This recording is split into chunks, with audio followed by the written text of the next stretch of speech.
Hello everyone and welcome back to the Unexplained Diaries. Here on this channel I share real-life encounters with beings from beyond the skies to help you unwind and drift off to sleep. Before we dive in, I would love to hear from you. Leave a comment and let me know where you're tuning in from. Now, find a comfortable spot, relax, and let's begin. The tide was out farther than usual that evening. I had my gear stacked along the edge of the rocks at Crescent Bay, the kind of jagged coastline that swallows your shoes if you're not careful.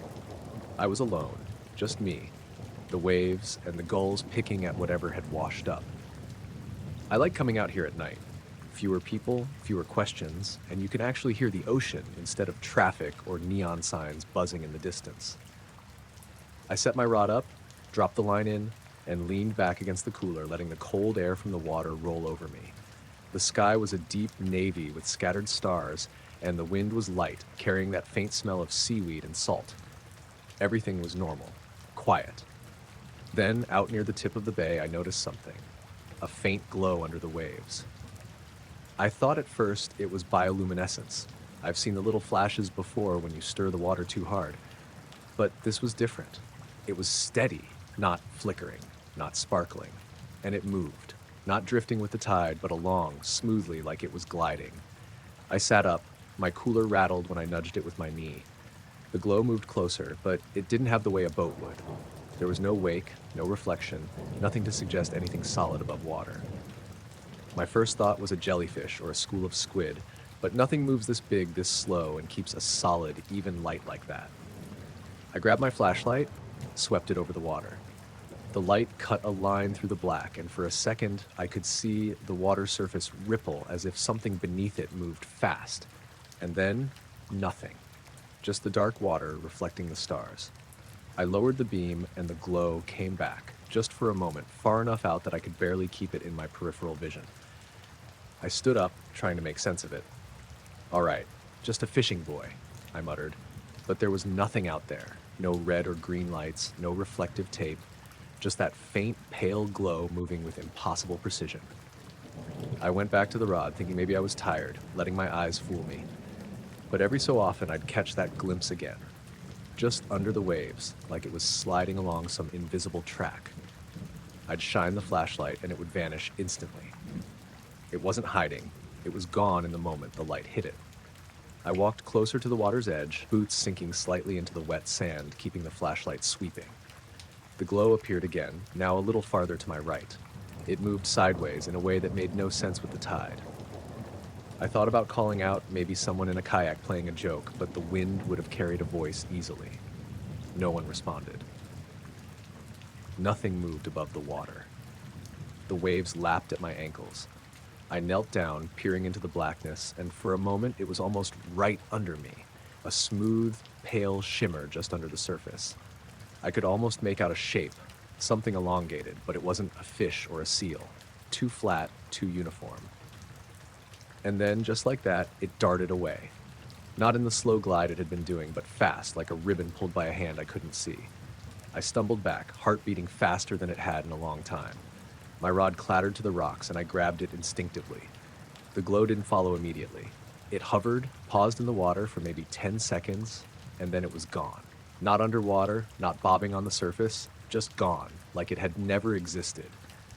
I swallowed hard, trying to make sense of it. The tide hadn't changed that quickly. There wasn't a wave or shadow that could have hidden something that big. I looked around. The shoreline was empty. No fishing boats returning, no lights on the distant docks, nothing. Just me, the rocks, and the stars reflecting off the water. I sat back on the cooler, trying to breathe normally. Every so often, I'd catch a flicker, a trace of movement under the waves, but when I trained the flashlight on it, nothing. And not like a normal animal that hides. It seemed like it evaporated the moment I tried to see it. The sound of the ocean filled the gaps. No gulls, no wind, just the low rolling of the tide and my own uneven breathing. I thought about leaving, but I didn't want to look back too quickly. When I did, the glow appeared again, closer to the rocks, sliding under the waves at the same impossible speed. I froze, my boots in the wet sand, rod still in hand, and the thing just moved there. Low and quiet, no bubbles, no splash, nothing. I tried to record it with my phone. I raised it, flashlight off, camera ready. The glow was there, directly in the beam's path, and then gone. Not underwater, not a flicker, just gone. My thumb hovered over the screen, and when I lowered it, the glow came back 100 feet down the shore. I don't know how long I stayed there. Minutes? Half an hour? Every time I blinked, every time I looked away for a second, it would move. Not with current, not with any wave pattern I could follow, just sliding in perfect arcs across the water. Finally, I packed up. I left the rod, left the tackle, and walked up the path to my truck. Every step felt heavier than the last, like my mind was trying to weigh the weird against the normal. The truck was warm from the day, the heater hissing, and the radio crackled when I switched it on. I kept glancing out the windshield at the dark water, half expecting the glow to come chasing me. But the bay was empty, just black, still, and normal again. The drive home was silent. My headlights lit up the road and the forest beyond, but nothing reflected back and moved in the water. When I got to the house, I went inside, locked the doors, and poured a cup of coffee. I stared out the window toward the bay, trying to convince myself I had imagined it, but I couldn't. Days later, the bay was quiet in the daytime, the sun sparkling on the water, no strange glow. Boats went by, gulls circled, fishermen hauled in crab traps. Everything was normal, except in my head. I haven't gone back at night. I haven't told anyone much. People think you're a little odd if you say something like that. I get it. But I know what I saw. I can't explain it. Nothing I know could move like that underwater without leaving a trace. Nothing that bright and steady just disappears when you look at it. And even now, months later, when I hear the ocean outside, I catch myself scanning the waves, half expecting to see that pale glow sliding silently beneath the surface again. I never saw it again. Not at Crescent Bay, not anywhere else. But sometimes, when the tide is out and the sky is empty, I swear I can feel the way it moved, just under the surface, always gliding, always quiet, always just out of reach.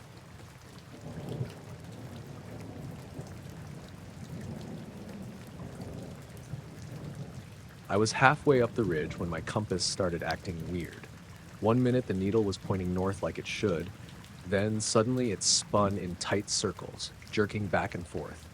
I blinked, thinking maybe it had gotten too close to my metal water bottle or something, but even after I set the bottle aside, it kept going. That's when I noticed the glow. At first, it was subtle, a faint, bluish light seeping between the trunks of the pines. It wasn't like a lantern or a flashlight, more like the forest itself was humming with color. I froze for a second, convinced it was just the evening sun catching the mist, but the sun had already dipped below the ridge. Shadows stretched long across the trail, and the light didn't flicker or fade with the wind. It moved, slowly, steadily, uphill, without sound. I adjusted my pack and tried to tell myself it was probably a deer with some reflective gear or a hiker ahead of me, but the movement didn't match the trail. It wasn't stepping around roots or rocks. It glided straight over obstacles like it didn't even exist in the same space I was in. My heart started racing, and I took a cautious step forward. The compass spun again, almost violently this time, then paused, needle twitching before settling on north. I let out a shaky breath and checked behind me. Nothing. Just the darkening forest. I debated whether to turn back. I wasn't far from the ridge's summit, and the thought of explaining why I'd bailed didn't sit well with me. But I stayed low, ducking behind a cluster of young pines, and watched the glow move. It seemed to be aware of the slope, slowing on the steeper sections, then accelerating where the ground leveled. There was no sound, no crunching of leaves, no snapping of twigs, nothing that should be there if it were physical. I pulled my phone out, thinking maybe a camera would help, but the screen didn't respond properly. The glow reflected faintly on it, but the image looked wrong. Blurred, like long exposure, streaks of light stretching across the screen that weren't there to the naked eye. I swiped a few times, restarted the camera. Same thing. At that point, I stopped trying to document it. Trying to explain it logically wasn't working, and honestly, I didn't want to lose track of it by fumbling with electronics. As I moved cautiously uphill, the glow stopped suddenly on a small rise. I froze again. It pulsed twice, almost like a heartbeat, then continued moving. The air felt heavier, and the usual smells of pine and damp earth seemed muted, almost sterile. I had the sense of being watched, but every time I tried to find a vantage point to see if anyone was there, the glow seemed farther uphill, just beyond trees or rocks. I heard a rustle to my left. My first instinct was to swing my head and call out, but I hesitated. If it was a person, they hadn't made noise before. I stayed still, straining, but all I got was silence and that faint rhythmic pulsing of light. Then, almost imperceptibly, it seemed to change direction, moving in a wide arc, still uphill, still silent. By the time I reached the small clearing near the summit, the sky was deepening to navy, stars beginning to appear. I could see the glow now, weaving between the trees like a river of color, but always keeping a slight distance ahead of me. My compass refused to settle, needle jittering as if struggling against some unseen force. I stopped at the edge of the clearing and crouched behind a boulder, debating whether to call Jenna or someone. My hands were shaking and my breath came in short bursts. The glow paused again, low among the saplings, then brightened slightly, like it was acknowledging me. I told myself it couldn't be intelligent, couldn't know I was there.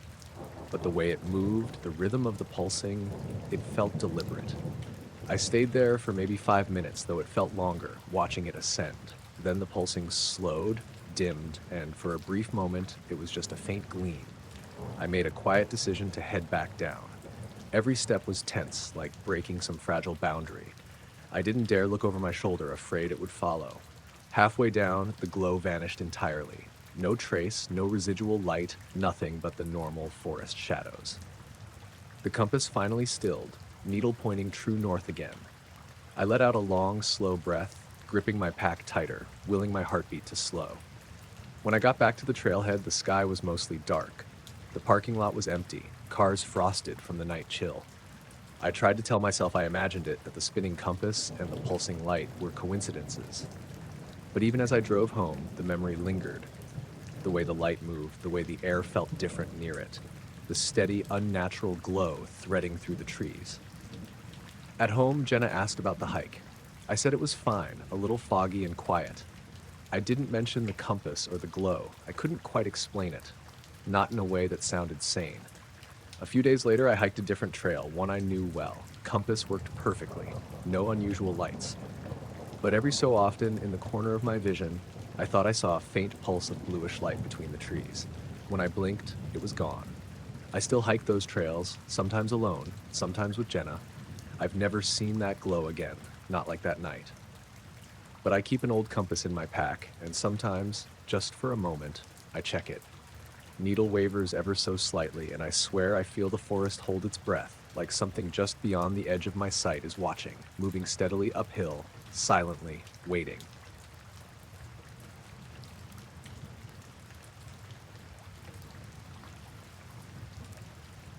I had been driving home from a late delivery down the back roads outside Marquette, Michigan, the night thick with snow, and that heavy, wet kind of cold that seeps through a truck's insulation.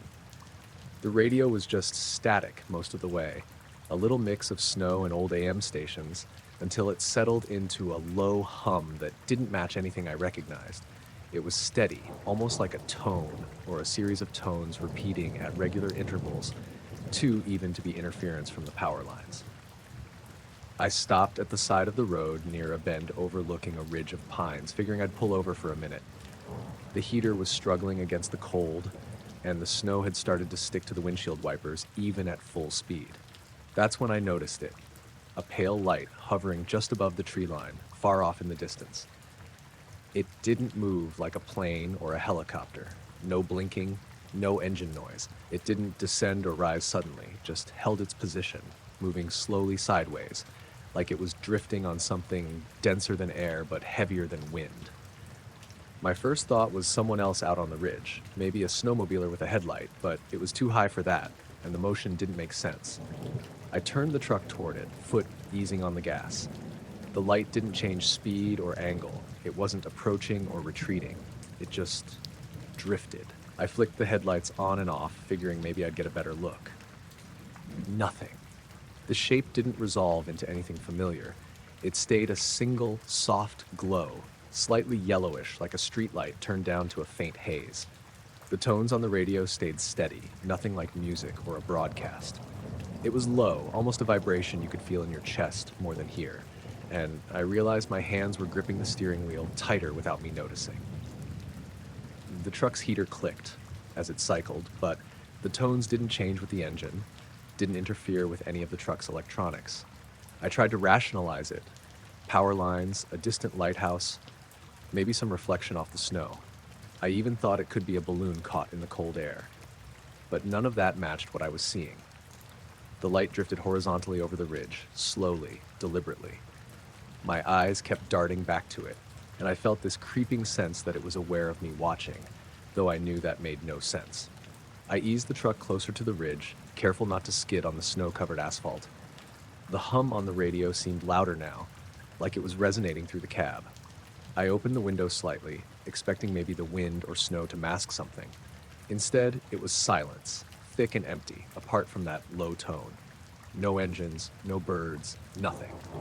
As I watched, the light tilted slightly, not in the way a helicopter might bank, but like it was adjusting its orientation midair. It was subtle, almost imperceptible, but I noticed because everything else in the world seemed frozen under the snow's glow. My truck felt small, ordinary, and absurdly fragile against the stillness. After a few minutes, I reached for my phone to take a picture.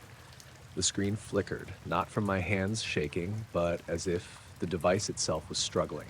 By the time I raised it, the light had shifted slightly farther down the ridge, still slow, still deliberate.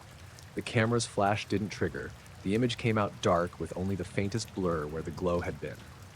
I lowered the phone and tried a mental checklist. No planes, no distant streetlights, no balloons, no animals with reflective tags.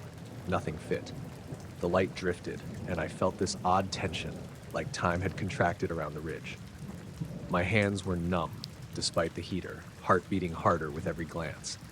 Then, just as suddenly as I'd noticed the glow, it stopped, hovered in place. I blinked, thinking maybe I had imagined the lateral drift. The tones on the radio grew just a little sharper, a subtle pitch shift that didn't resolve into anything recognizable. I leaned closer to the dash, trying to figure out if the truck's electronics were feeding back some kind of interference. But everything checked out. Gauges normal, engine idle steady, heat on, windshield wipers off. I realized I had no idea how long I'd been there. Snow continued falling softly, muffling the world, but time had started to feel strange, like the minutes had stretched, pulled by the presence of that light. My mind tried to fill in the gaps, tried to rationalize the impossible, but each explanation seemed smaller and less likely than the last. Eventually, I pulled the truck back onto the main road, carefully, keeping my headlights dimmed so as not to wash out the glow. The light began moving again, not in a sudden sprint, but like it was gliding to keep pace with me, still too high for any vehicle I could identify. It matched my speed, adjusting its pace with an almost conscious awareness of where I was. The tones on the radio shifted again. I could almost feel them in my teeth now, a vibration I couldn't place. It wasn't loud, not like an alarm, just present, like it existed outside normal sound, humming inside the cab and behind my eyes at once. I passed the ridge and the light remained visible for a few more minutes. At some point, I glanced back over my shoulder. It had disappeared. No drift, no gradual fade, nothing. Just gone. The snow kept falling, the trees moved normally in the wind, and the radio returned to static. I kept driving home, the hum still faintly ringing in my chest, checking over my shoulder every so often. My neighborhood appeared normal, houses dark, except for a few lamps. When I pulled into my driveway, I noticed the snowflakes were clinging to the truck's windshield, but there was no sign of the light anywhere. Inside, I shut the door, shook the snow from my jacket, and checked the truck one more time. Nothing abnormal. No frost patterns beyond the usual, no scorch marks, no unusual residue. Misty, the neighbor's cat that sometimes visits, wandered through the yard, completely indifferent. I've thought about that night a lot since. I've looked for explanations. Lanterns, drones, distant aircraft, optical illusions in the snow, even some trick of light through the clouds. Nothing fits. The steady tones, the slow, deliberate drift, the abrupt vanishing. None of it has a comfortable explanation. I don't talk about it much, mostly because it sounds ridiculous when I do. But sometimes, driving home late and snow beginning to fall, I glance up over the tree line and remember that slow, hovering glow and the low hum inside my chest. And even knowing nothing happened beyond the ridge, I feel that same tension, like the world is just a little thinner in that spot, and time stretches in ways I can't explain. I drove my route the next night, and the night after, nothing, just snow, dark trees, the hum of the truck engine. But for me, the memory is still there, heavy in the quiet, a presence I can't name, a question I can't answer, hovering just beyond the ridge.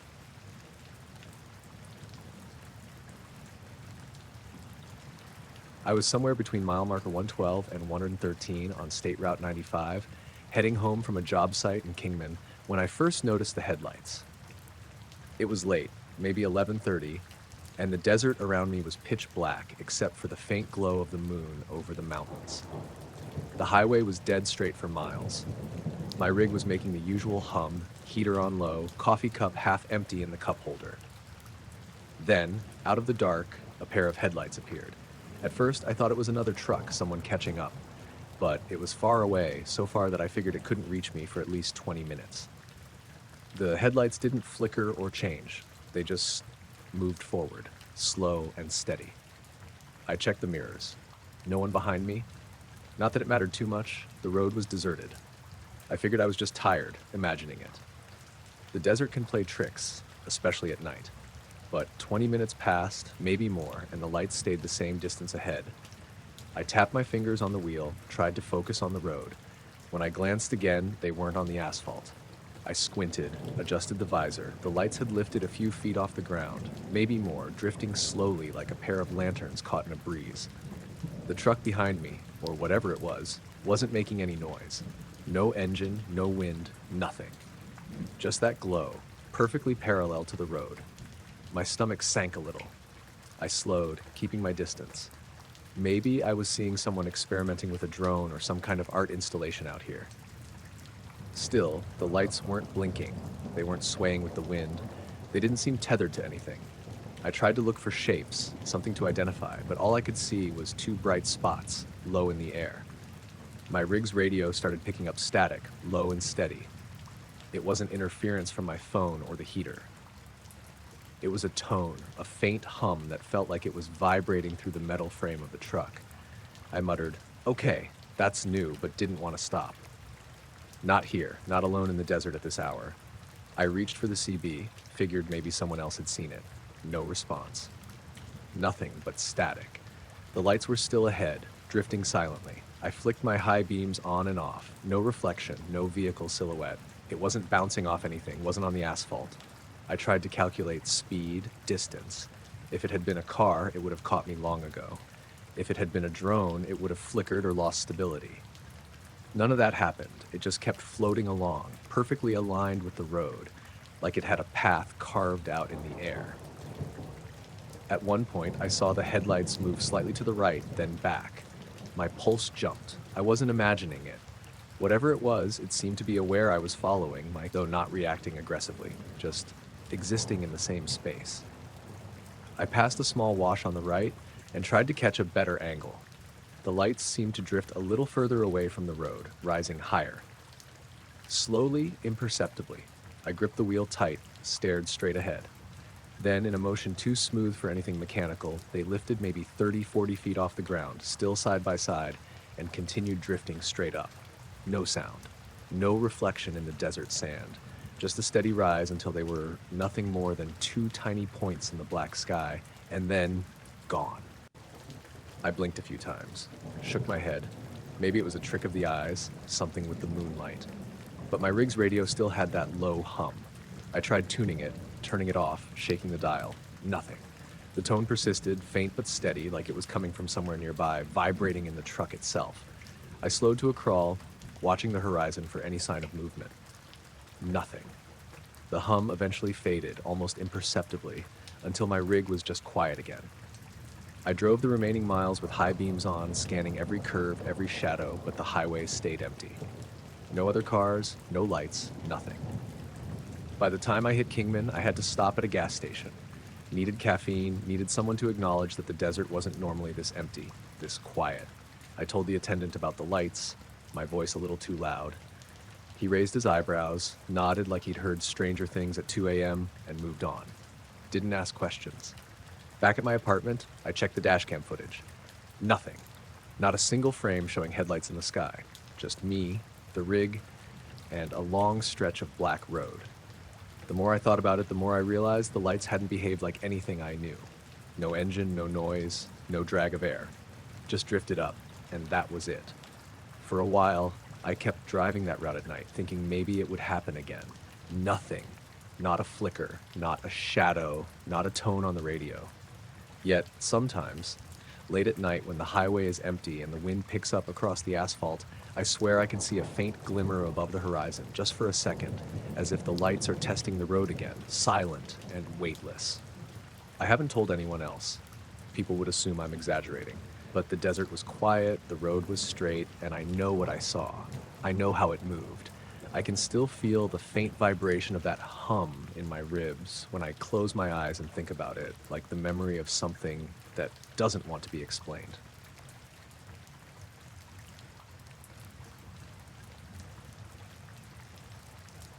I woke up to the crowing of my old rooster, though it wasn't quite dawn yet, probably closer to 4:30 a.m.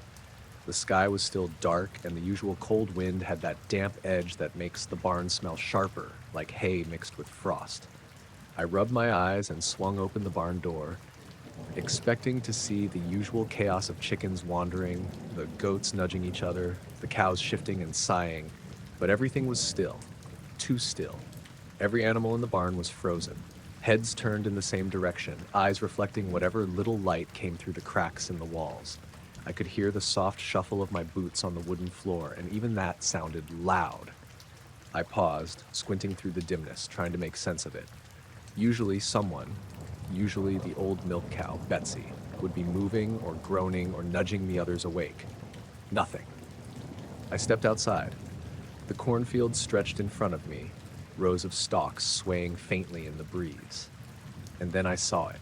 A pale oval, hanging motionless just above the tallest rows of corn. It wasn't like any moon or star. There wasn't a halo or flicker, just a soft, steady glow. It was low enough that I could almost make out the top of the corn behind it, but high enough that it wasn't resting on anything. No sound, no movement. Nothing but the animals, frozen, and the oval. I blinked a few times, thinking my eyes were playing tricks, maybe catching the reflection of a distant farmhouse light. I shook my head and whispered, "What the hell?" to nobody. The glow didn't move. I took a cautious step forward, and the chickens didn't so much as blink. My boots crunched the frost-hardened earth. I ran through the usual checks in my head. Electricity? No, I didn't have anything running out here, nothing plugged in that could shine like that. Drone? Not at that height and not that steady. I crouched, squinting through the frost-tipped corn stalks. The light seemed to shift slightly with the wind, almost imperceptibly, but not like it was floating. It was like the air itself bent around it.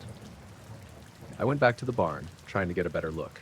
The goats were all facing the same way, their ears twitching in rhythm, but none of them made a sound. I stepped closer to the cows. Betsy's huge brown eyes were fixed on the oval. I swear her breathing was shallow, but she didn't move. It felt like the entire barn had gone silent just for that thing. My phone buzzed in my pocket, but when I pulled it out, the screen was blank. No notifications, no calls, nothing. I tried turning on the flashlight, half expecting it to flicker or go out, but it stayed steady. I shone it toward the field. The oval didn't react, didn't flicker, it didn't change size or brightness.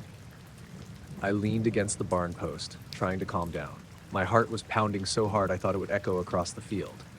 I watched the oval for maybe 10 minutes, though it could have been longer. Time felt stretched, unnatural. Then I noticed the wind had picked up, though barely, and the animals started shifting slightly, but still all facing the same direction. The chickens shuffled, Betsy shifted her weight, but the glow didn't move. And then something even stranger. I could hear a soft hum, just a vibration in the air. Not like electricity, not like a motor, more like a low-frequency resonance you feel in your chest rather than hear with your ears. I stepped back toward the barn door, thinking maybe if I got my truck, I could shine a bigger light, see what was really there. The hum seemed to increase slightly as I did, almost like it was aware. The oval tilted slightly, though it didn't move from its spot over the cornfield. I froze. Then the hum stopped. The animals blinked and started moving, not suddenly, but like waking from a long trance. Chickens scattered, goats bleated, cows snorted. The barn was alive again. I looked back at the field, and the oval had vanished, just gone. The corn was still, the frost glittering under the moonlight, nothing in the sky except the stars. I ran to the truck, trying to rationalize it. Maybe it was a weather balloon, a reflection of some distant city lights, a trick of the early morning fog. But it hadn't been foggy enough to distort the light that much. And the hum, that vibration in my chest that disappeared as suddenly as it appeared? I had no explanation. I drove toward the highway, not fast, but careful, looking back over my shoulder at the cornfield. Nothing. Only the quiet of the desert morning creeping into the hills, the rooster calling again somewhere down the way. My phone still acted like it was off for the world. No signal, no light. I didn't try to call anyone. When I got home, I poured coffee and sat at the kitchen table, trying to write it down in my journal. Writing helped calm me, gave me something to focus on besides the lingering hum I could almost still feel. The barn, the animals, that light, it all seemed possible and impossible at the same time. Later, when I checked the barn again in the morning, everything seemed normal. Corn stalks swayed in the breeze, chickens clucked, cows moved about. No signs of disturbance, no tracks, no footprints, or anything unusual. The only thing that remained was the memory of the quiet, the hum, and the way everything had stopped, frozen, facing the same direction as if waiting for something. Even now, weeks later, I can't explain it. I drive past that field sometimes at night, flashlight in the cab, eyes scanning the horizon. Nothing ever shows again, not like that. But occasionally I swear I can feel the hum beneath my ribs, soft, steady, just beyond sight. And I remember the animals, frozen, staring at a light that shouldn't have been there.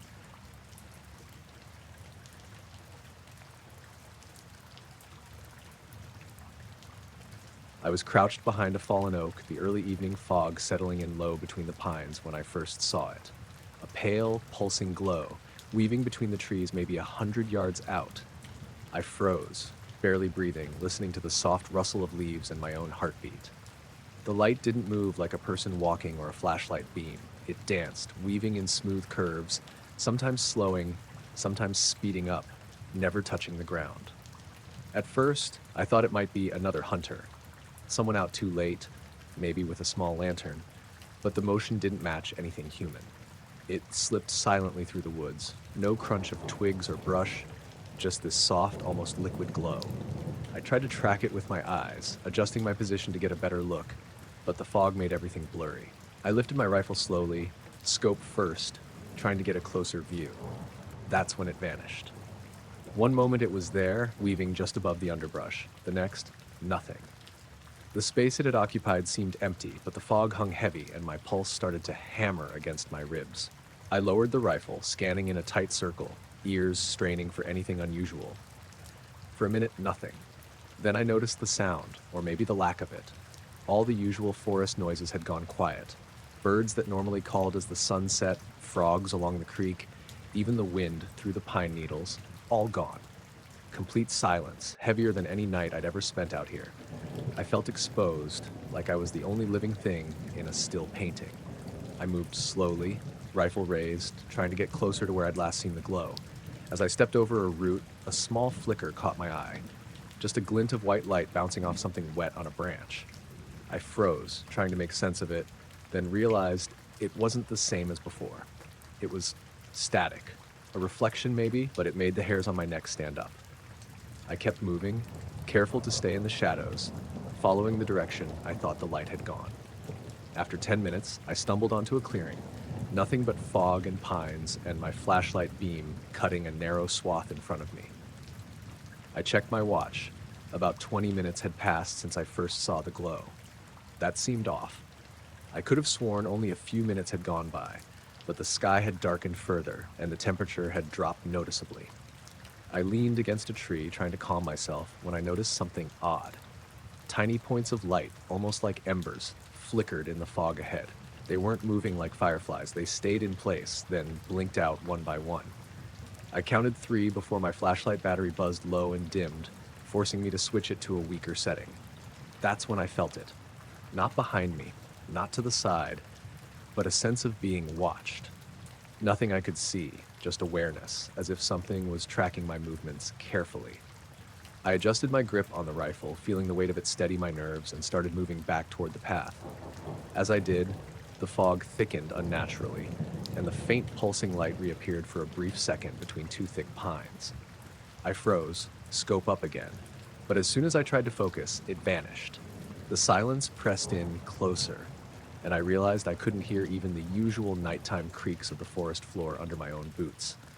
I kept walking, slow, deliberate, staying alert. My mind raced through explanations. A strange reflection of the moon, bioluminescent insects, some kind of trick of fog and branches, but none of it fit. The way the light had moved, the absence of sound, the pressure of being watched, all wrong for anything natural I knew. By the time I got back to the main logging trail, I was shaking, but I told myself to stay rational.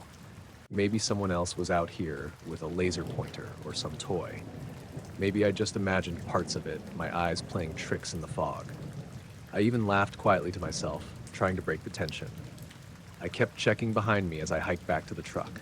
Everything looked normal, shadows long and straight, fog thick but ordinary, but I couldn't shake the feeling that the light, whatever it was, had followed me in some way. I slowed every time a branch snapped underfoot, listening, expecting, but nothing. The truck came into view, headlights dim in the fog. I approached cautiously, scanning the tree line one last time. Nothing moved. I unlocked the door and got inside, leaving the engine off at first, just listening. The silence outside pressed against the glass, heavy and deliberate, like the woods were holding their breath. When I started the engine, the vibration of the idling motor seemed loud in contrast to the quiet. I looked in the rearview mirror at the fog-shrouded trees and couldn't see a thing, but I had the sensation that the glow was still out there somewhere, just beyond the edge of my vision. Driving out of the woods, I kept glancing at the side mirrors and over the roof, half expecting to see it again, weaving between the trees. But the path back was empty, the fog thinning, the forest returning to ordinary sounds. Birds called from the treetops, a distant branch cracked, a small owl hooted, normal again. When I reached my driveway, headlights cutting a path across the snow-dusted yard, I hesitated before stepping inside. My dog barked from the living room, breaking the tension, and I laughed, though it was shaky. I told myself it was just the fog, the fatigue, maybe a mix of imagination and stress from a long day hunting. I still think about it. Sometimes when I'm hiking, or even just sitting on the porch, I swear I see a flicker in the woods, subtle, just at the edge of sight. Not constant, not obvious, but enough to make me glance over my shoulder and feel that same watchful pressure. I've gone back to the woods since then. I bring a friend sometimes, lights, radios, even extra rifles. Nothing shows up in the same way.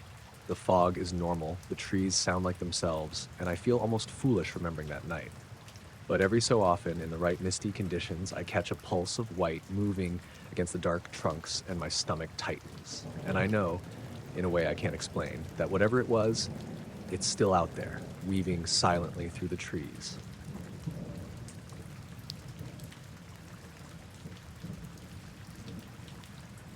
It was around 3 in the morning when I woke up to a sound that didn't make sense. A low, constant hum vibrating through the floorboards and into my chest. I figured it was probably some appliance acting up, or maybe the neighbor's old generator kicking on. But the sound was different, steady, almost too smooth, and somehow unnatural. I sat up in bed, listening. The hum didn't come from inside the house. It seemed to hover outside, pressing against the walls and windows. I nudged my wife, Laura, who groaned and rolled over, but when I told her to listen, she stopped moving. Her face was pale in the moonlight filtering through the curtains. "That's weird," she whispered. "Yeah, it's like a drone or something," I said, but the sound didn't have that whiny, mechanical tone. It was smoother, almost like the sky itself was vibrating. I got out of bed and pulled on a sweatshirt, motioning for Laura to follow. Our son, Danny, was still asleep in his room, and I didn't want to wake him unless I had to. The porch door creaked as I opened it, and the cold air hit me. That's when I saw it. A faint glow, low in the sky above our backyard. It moved slowly, almost gliding, and the light wasn't sharp or directional like a spotlight.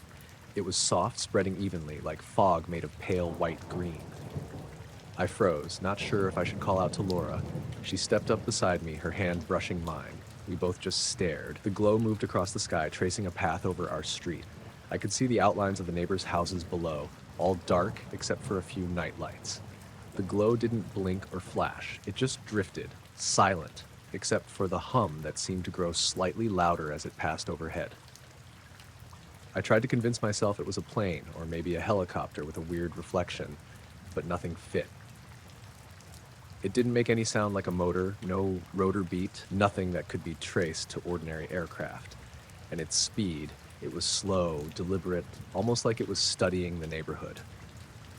I grabbed my phone, thinking I could at least take a video. As soon as I unlocked it, the glow shifted slightly, almost as if it knew I was looking. I lifted the camera, zooming in, but all I could get was a fuzzy light against the black sky. My thumb hovered over the record button, unsure if I wanted to capture it or just watch. Then, in what felt like a single blink, it was gone. No flash, no trail, nothing.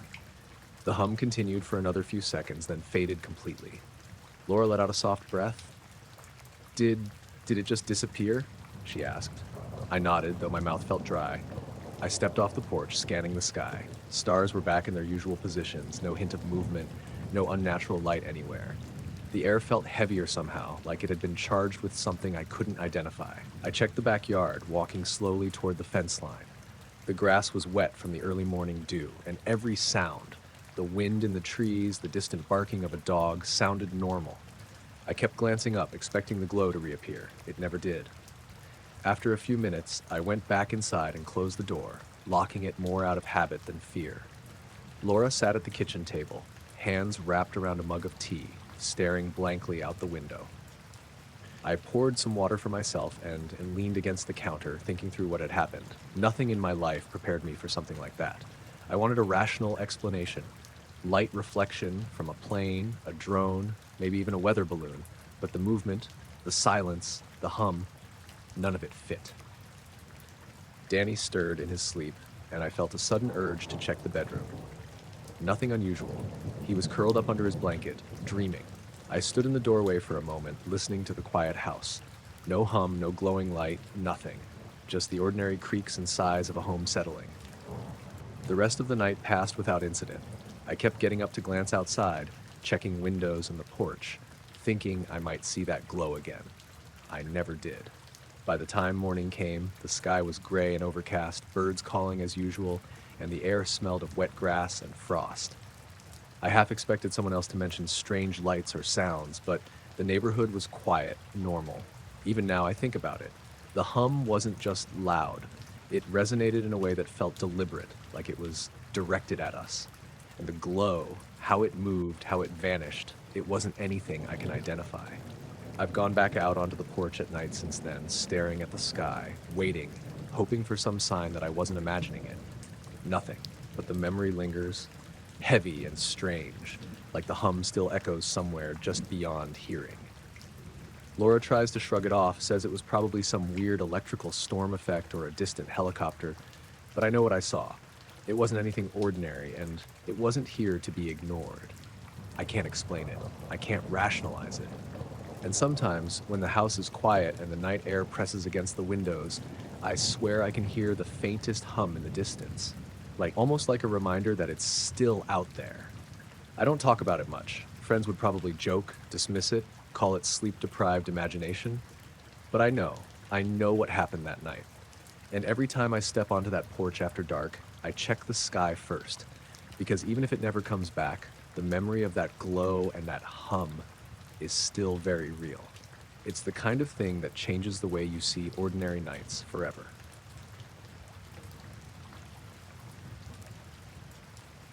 I'd been fishing that night on Miller's Pond for a while, waiting for the crappie to bite. The air was calm, almost unnaturally still, and the surface of the water looked like glass under the dim moonlight. My truck was parked at the far end of the dirt road, engine off, lights out, leaving only the soft rustle of the wind through the pines. I liked it this way, quiet and empty, the kind of night where you feel like the world belongs only to you. I'd cast my line a couple of times and was leaning back against the cooler, watching the water, when I noticed something strange. A pale oval reflected on the surface, just above my bobber. It wasn't the moon, that was to my left, behind some trees. It hovered there, faint, a muted glow that seemed to shimmer slightly against the dark water. I froze, thinking maybe it was a fish, some phosphorescent reflection, anything normal. But it didn't move like that. It stayed perfectly still, just floating over the water like it was looking at me. I squinted, trying to see through the darkness. Then I raised my head slowly, thinking I'd catch the source in the trees or above the ridge behind the pond. My stomach tightened. It was right there above me, an oval shape, pale and dim, maybe 30 feet up. No sound. No whirring, no wings, nothing. It didn't shine like a lamp, but it lit the area under it in a subtle, diffuse way, just enough that I could see the ripples of the water and the outline of my rod. And I swear I didn't breathe for a moment. My hands gripped the rod, knuckles white, but I couldn't take my eyes off it. The air was cold, and my jacket felt heavier somehow, like the night itself had grown dense around me. I tried to tell myself it was a reflection off the water, a trick of my eyes. I even blinked a couple of times to reset it, but when I looked up again, the oval was still there, hovering above, completely motionless, then just vanished. No sound, no movement, just nothing. I leaned back, heart pounding, listening. The pond was still. The wind barely moved. Only the occasional splash of a fish breaking the water, nothing else. I shook my head, trying to laugh it off, but it didn't feel like anything I could explain. I cast again, half hoping for a bite to distract myself, but my focus was gone. Every rustle in the trees made me tense. Every shadow on the water looked like it could be that pale oval again. After a while, I started packing up. My hands were unsteady as I coiled the line. The pond looked normal now, dark and quiet, the moonlight reflecting off the small ripples. I didn't see the oval again, but a sense of being watched stayed with me, prickling along my neck and arms. When I got back to the truck, I checked the area around the shoreline. Nothing unusual, just the mud, the reeds, and the faint outline of the road behind the pines. Driving home, I kept glancing in the rearview mirror, half expecting to see it following. The headlights cut through the fog that had settled in the valley, the same fog that made everything look different, strange. But there was nothing, just the empty road and the scattered lights of distant houses. The radio was off. I didn't want noise. My mind kept replaying the oval, drifting silently above me. I tried to remember the exact color, the shape, the way it held in the air, but the memory kept slipping like smoke. When I finally pulled into my driveway, my hands were still trembling a little. I left the truck running for a second, staring out at the dark trees across the street. Nothing moved. My dog barked once in the neighbor's yard, then stopped. I went inside and shut the door, locking it automatically, almost reflexively. I made coffee, sat down at the kitchen table, and kept staring out the window at the backyard, half expecting the oval to appear again. It didn't. I tried telling my brother about it later, and he said it was probably a plane or a reflection of some kind. I even told myself the same thing that night, staring at the ceiling, trying to calm my mind. But planes don't hover in silence, not that low. Not with that light that isn't exactly light, and reflections don't just vanish midair. The next morning, I went back to Miller's Pond, thinking maybe I'd catch a glimpse of something that would make sense, maybe a trick of the fog or light. I didn't see anything unusual, but I noticed the water looked different, like it had been disturbed overnight, even though the wind had been calm. Small ripples across the surface, but no fish, no wake, just the water, and the memory of that pale oval floating above it. Weeks later, I still think about it sometimes when I go fishing. I take a flashlight out there at night, shine it across the water, but I never see the oval again. Sometimes, though, when the night is completely still, I swear I feel that same weight in the air, the same hush, like the pond itself is holding something back, waiting. And for a few seconds, I can see it again, just as I did that first night, hovering silently, pale and strange, then gone, leaving only the water and the fog and the silence. I've stopped trying to explain it. I don't know what it was, but I know it was there above me, and for a moment the world felt different. Lighter and heavier at the same time, as if it had remembered me too.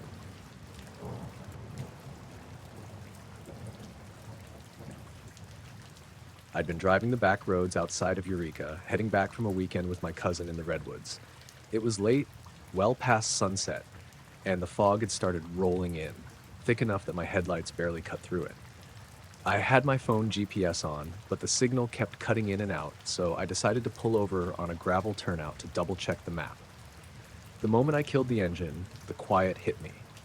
No birds, no wind, just the low hum of the tires on gravel and the occasional whip of moisture from the fog settling on the leaves. I flipped the map open on the passenger seat, squinting at the dim light from my dashboard. Then I noticed the headlights dimming. Not flickering, not uneven, just less bright. I leaned forward, trying to adjust the dimmer, thinking maybe the battery was acting up, but the lights stayed the same. I glanced up at the windshield reflexively. That's when I saw it. A soft glow, faint but distinct, moving behind the tree line along the ridge a few hundred feet away. I froze, my hand halfway to the dash. The color was hard to pin down, somewhere between white and pale yellow, like an old fluorescent bulb but diffused, almost hazy around the edges. It wasn't high in the sky. It didn't move like a plane or a car. It slid slowly, deliberately, along the tree line, almost as if it were following the shape of the hills. I blinked a few times, sure my eyes were playing tricks on me. Fog can do strange things with light, but the glow didn't shift or break apart. It was steady, slow, deliberate. I leaned closer to the windshield, trying to see if it was something on the ground, maybe a hunter's flashlight bouncing off the fog, but there was no movement beneath the tree line. Nothing. The fog was too thick to see much, just the faint outline of the trees and the glow gliding above it like it had weight, like it belonged there. I put the map down and stepped out, keeping my hand on the car door. The air was cold and damp, soaking my jacket instantly. The sound of my boots on gravel felt loud in the quiet. I scanned the ridge, heart racing, but the glow had shifted slightly, moving horizontally, slowly, without a sound. No hum, no flicker, just a presence. I pulled my phone out to take a picture, thinking that would make sense of it, but the screen dimmed too quickly to get a proper shot. After a few minutes, I considered driving away. I didn't want to, but something in me wanted the car between me and that light. I got back in and started the engine. The headlights brightened again as if nothing had happened, but when I looked up through the windshield, the glow was still there, drifting, slow, patient. I took a deep breath, tried to tell myself it was a reflection from something behind me. But there was nothing on the road, no approaching cars, no street lights, just me, the trees, and that light. I started driving slowly, keeping the glow in my side mirror. It stayed near the tree line, moving parallel to the road, and every time I glanced at it, it seemed to shift slightly closer to the road like it was tracking me. My mind was racing with everything logical. Reflection, phosphorescence, a hunting light, maybe even a weather balloon, but none of it fit. It wasn't bouncing or flickering, didn't have a source I could identify, just there, gliding over the ridge. About 10 minutes later, the road curved and I lost sight of it for a moment. I breathed a little easier, telling myself maybe it had stayed back on the ridge, or maybe my eyes were tricking me. But then it appeared in the side mirror again, further along, just at the edge of the tree line, keeping pace without changing speed. It didn't climb, didn't descend, didn't break into anything recognizable. It just existed. My hands gripped the wheel tighter. I considered calling someone, anyone, but the signal was gone. I debated pulling over again, but the thought of being out there in the fog with that moving light close enough to feel my heartbeat made me uneasy. I pressed on, driving slower than normal, just trying to get back to familiar roads. After another stretch, the trees opened up and the ridge dropped off. I glanced back in the rearview mirror and the glow had stopped. It wasn't there anymore. No sudden departure, no acceleration into the sky, just gone. I blinked, almost expecting it to reappear, but the fog behind the ridge looked normal, empty. I exhaled a long, shaky breath, but my chest still felt tight, like the air itself had been holding tension for the last half hour. The rest of the drive home was quiet. I kept looking back in the mirrors, expecting a flicker, a glimpse, anything, but there was nothing. I pulled into my driveway, the porch light cutting through the fog that had rolled down into the neighborhood. Everything looked normal. My wife was at the window, waving, and the dog barked. I turned off the engine, trying to shake the lingering unease. I I spent the night thinking about that light. I kept replaying it in my head, trying to figure out what I had actually seen. A reflection? Impossible. A plane or drone? Too slow, too low, too quiet. I considered stress, fatigue from the long drive, my brain filling in gaps. Maybe. But it felt more real than that. Something that shouldn't exist in that space, moving in a deliberate, silent way. I haven't gone back down that stretch of road at night since. I've driven it in daylight, and it looks ordinary, completely normal. But I still remember the way the fog smelled that night, the way the headlights dimmed, and that glow gliding over the tree line. I can't explain it, and I don't even try to anymore. I just know I saw something I shouldn't have, and it stayed in my mind long after it disappeared. Even now, months later, when the fog rolls in at night and I drive past that area, I can't help glancing toward the ridge, half expecting that pale glow to drift silently along the trees again, keeping pace with the world in a way that doesn't make sense.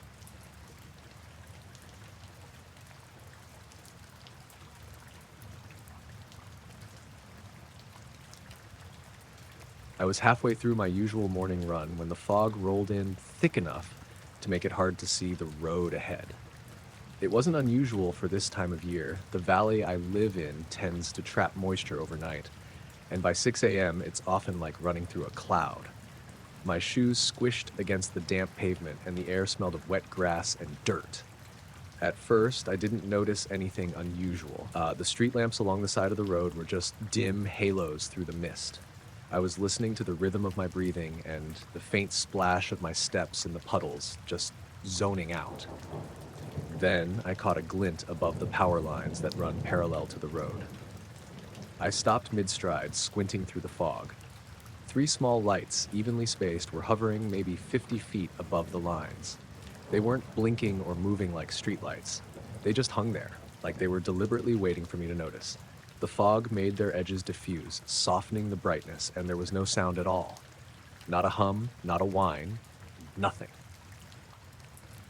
I started running again, thinking maybe I was seeing reflections from some distant car headlights or a plane obscured by fog, but as I moved forward, the lights didn't shift relative to me. They stayed where they were, and then just as slowly as I approached, they began to drift apart. One moved slightly left, another to the right, and the third straight up. Their paths were deliberate, almost choreographed. I slowed to a stop again, my heart picking up pace and my skin prickled with that uneasy feeling that something isn't right. I pulled my jacket tighter and my breath fogged in front of me. My first thought was drones, some local kid messing around, but even then the silence didn't make sense. Drones buzz, and these were just quiet, absolutely quiet. And the movement, the smooth, coordinated way they separated, it didn't feel mechanical or random. I kept my eyes on them as I moved closer to the intersection, and that's when they started blinking out. Not one by one in a sequence that made sense, but individually, almost like someone switched them off in a random order. The left one went first, the middle last, and the right one somewhere in between. A second they were there, the next, nothing. And just like that, the sky looked normal again, the fog just fog, and the morning light hadn't even broken through yet. I stayed where I was for a long minute, heart pounding, scanning the tree line and power lines. Nothing. No sound, no movement, just the usual fog and distant cars starting to stir. I started walking back toward home, trying to convince myself it was a trick of the light, a reflection off the wet wires, anything. But something about how deliberate the movement had been stayed with me. As I got closer to my neighborhood, the fog thinned a little, and I could see familiar houses and the lamplights spilling onto driveways. Still, I kept looking up, half expecting them to reappear, and part of me worried I'd see them drifting again, but they didn't. When I finally got inside, my stomach was tight, and I could feel my pulse in my temples. I told my roommate about it over coffee, and he laughed it off as pre-dawn imagination, but I didn't feel like laughing. The rest of the morning was ordinary. Fog burned off, cars went by, birds started their morning calls, nothing abnormal. But the image of those 3 lights drifting apart, perfectly synchronized, stayed with me. I kept replaying it in my head, trying to rationalize it. Maybe reflections off distant planes, maybe a light fixture somewhere I didn't know about, but none of it fit. The silence, the movement, the blinking out one by one. It didn't match anything I've ever experienced. Over the next few days, I found myself avoiding that stretch of road in the early morning. I ran later than usual, after the sun was up, just to avoid that section. I checked local news and online forums for reports of lights, drones, anything unusual, but there was nothing. No one else had seen it. Or if they had, they didn't talk about it. A week later, I went back, trying to convince myself it was nothing, that I had imagined it or misjudged some lights in the fog. Everything looked normal, mundane even. Street lamps, power lines, puddles reflecting the gray sky. But I kept looking up, half expecting to see them again. And that's when I noticed the fog behaves differently in certain spots along the lines. It curls unnaturally, almost like it's thicker in a way that's hard to describe. Not a shape, not a shadow, just heavier, denser, as if something invisible had passed through and left it slightly altered. I ran past that spot faster than usual, my mind racing. I've gone back at night since then, sometimes with a friend, sometimes alone, and nothing ever happened again. No lights, no hum, no strange fog, just ordinary, silent mornings. But sometimes, even months later, when the fog comes in thick and the streets are empty, I swear I can feel that same pressure in the air, the same sense of being watched, and I glance up automatically, expecting those three lights to be back, hovering quietly above the power lines, waiting for me to notice. I don't talk about it much, mostly because no one would believe me, and I don't even try to make sense of it anymore. But every time I lace up my shoes before sunrise, I check that stretch of road first. And sometimes, just sometimes, I swear the fog is thicker than it should be, like it's holding something in the air that shouldn't be there. Something that isn't a bird, isn't a plane, isn't anything I've ever encountered before. And I know that if I look up, I might see it again.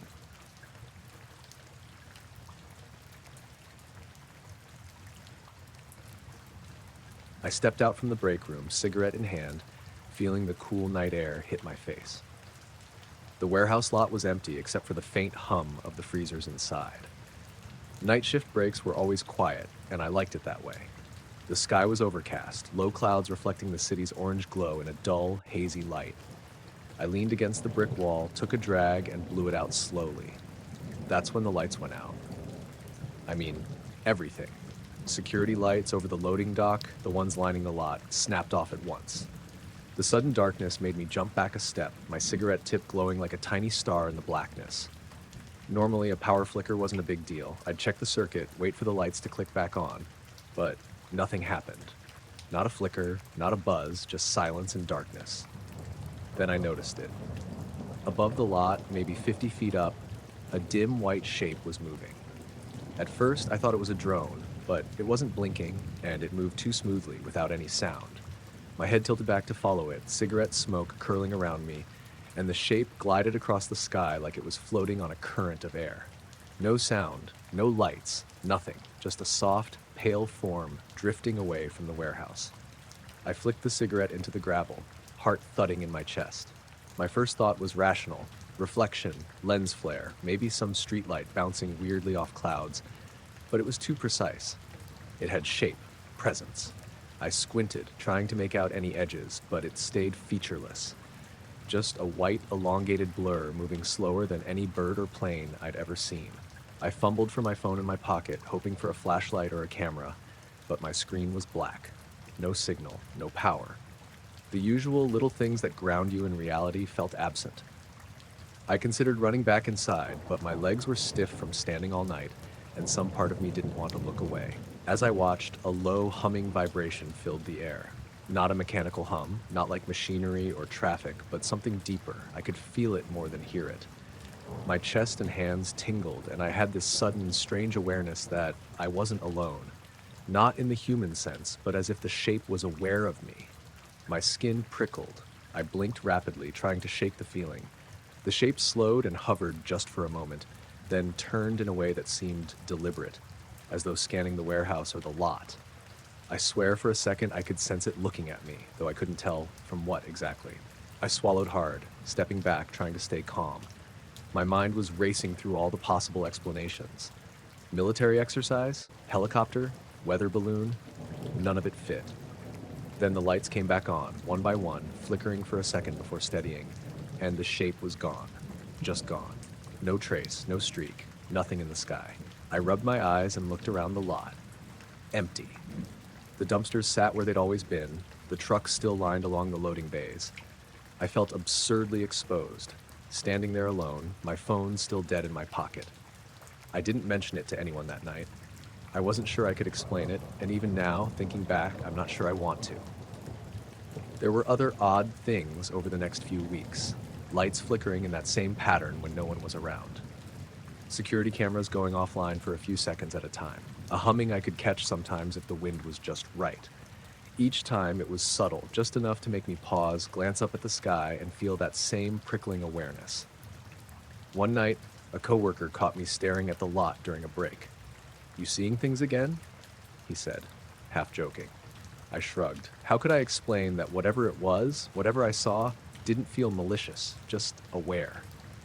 Like it was observing, moving through its own rhythm, separate from anything I could touch or track. I started timing my breaks differently, trying to avoid the moments I'd seen it.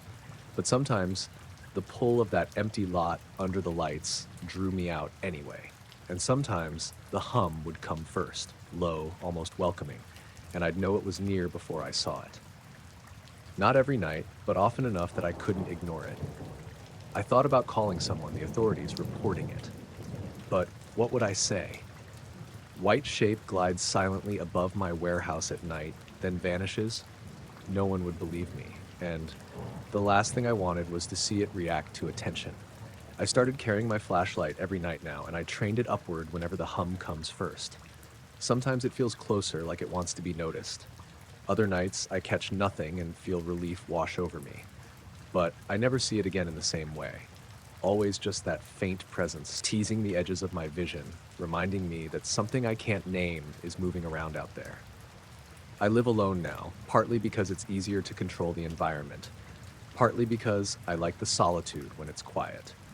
I check the lot from my window sometimes, watching the security lights. Every so often, one flickers just slightly like a heartbeat. And when it does, I feel the hair on my arms lift, the same low hum filling my chest, and I remember that night. That night when I stepped outside for a cigarette and the world went dark, and above me, silently, impossibly, something glided across the sky, aware, patient, and utterly indifferent to the human world beneath it.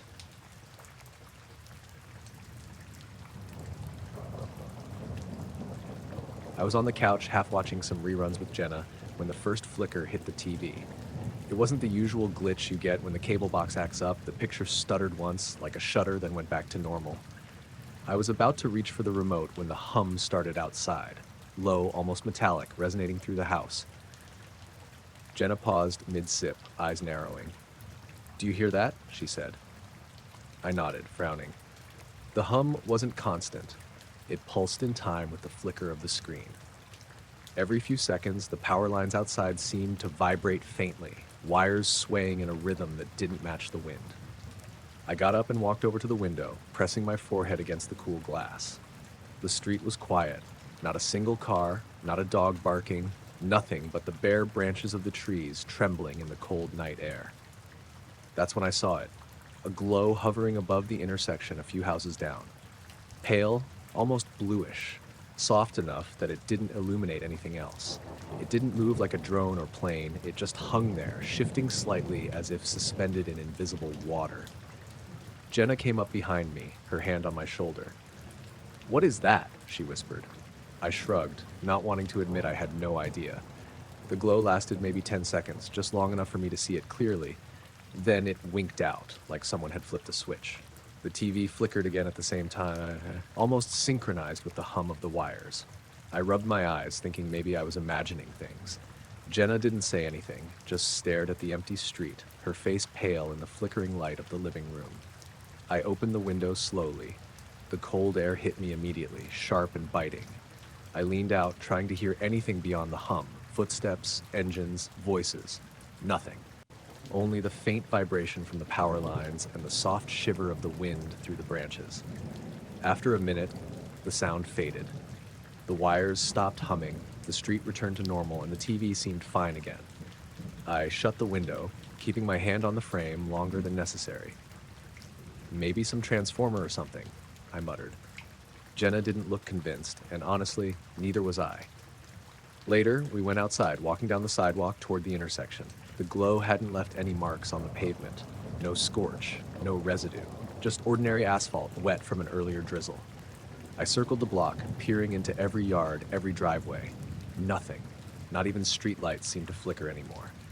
Everything was perfectly normal, except for the memory of the glow hanging there, perfectly still. I tried to sleep after that. Jenna eventually drifted off beside me, but I lay awake, listening to the quiet house, every creak and tick amplified. My mind kept replaying the sequence, the flicker, the hum, the glow. I thought maybe it was some sort of electrical interference, but I couldn't explain the timing. The lights and the wires didn't flicker randomly. They synced in a way that felt deliberate, coordinated. The next day, I checked the neighborhood online forums. No reports of power surges, no strange sightings. Even the local news had nothing. I called the utility company just to check if there had been issues on our line, but they said everything had been normal.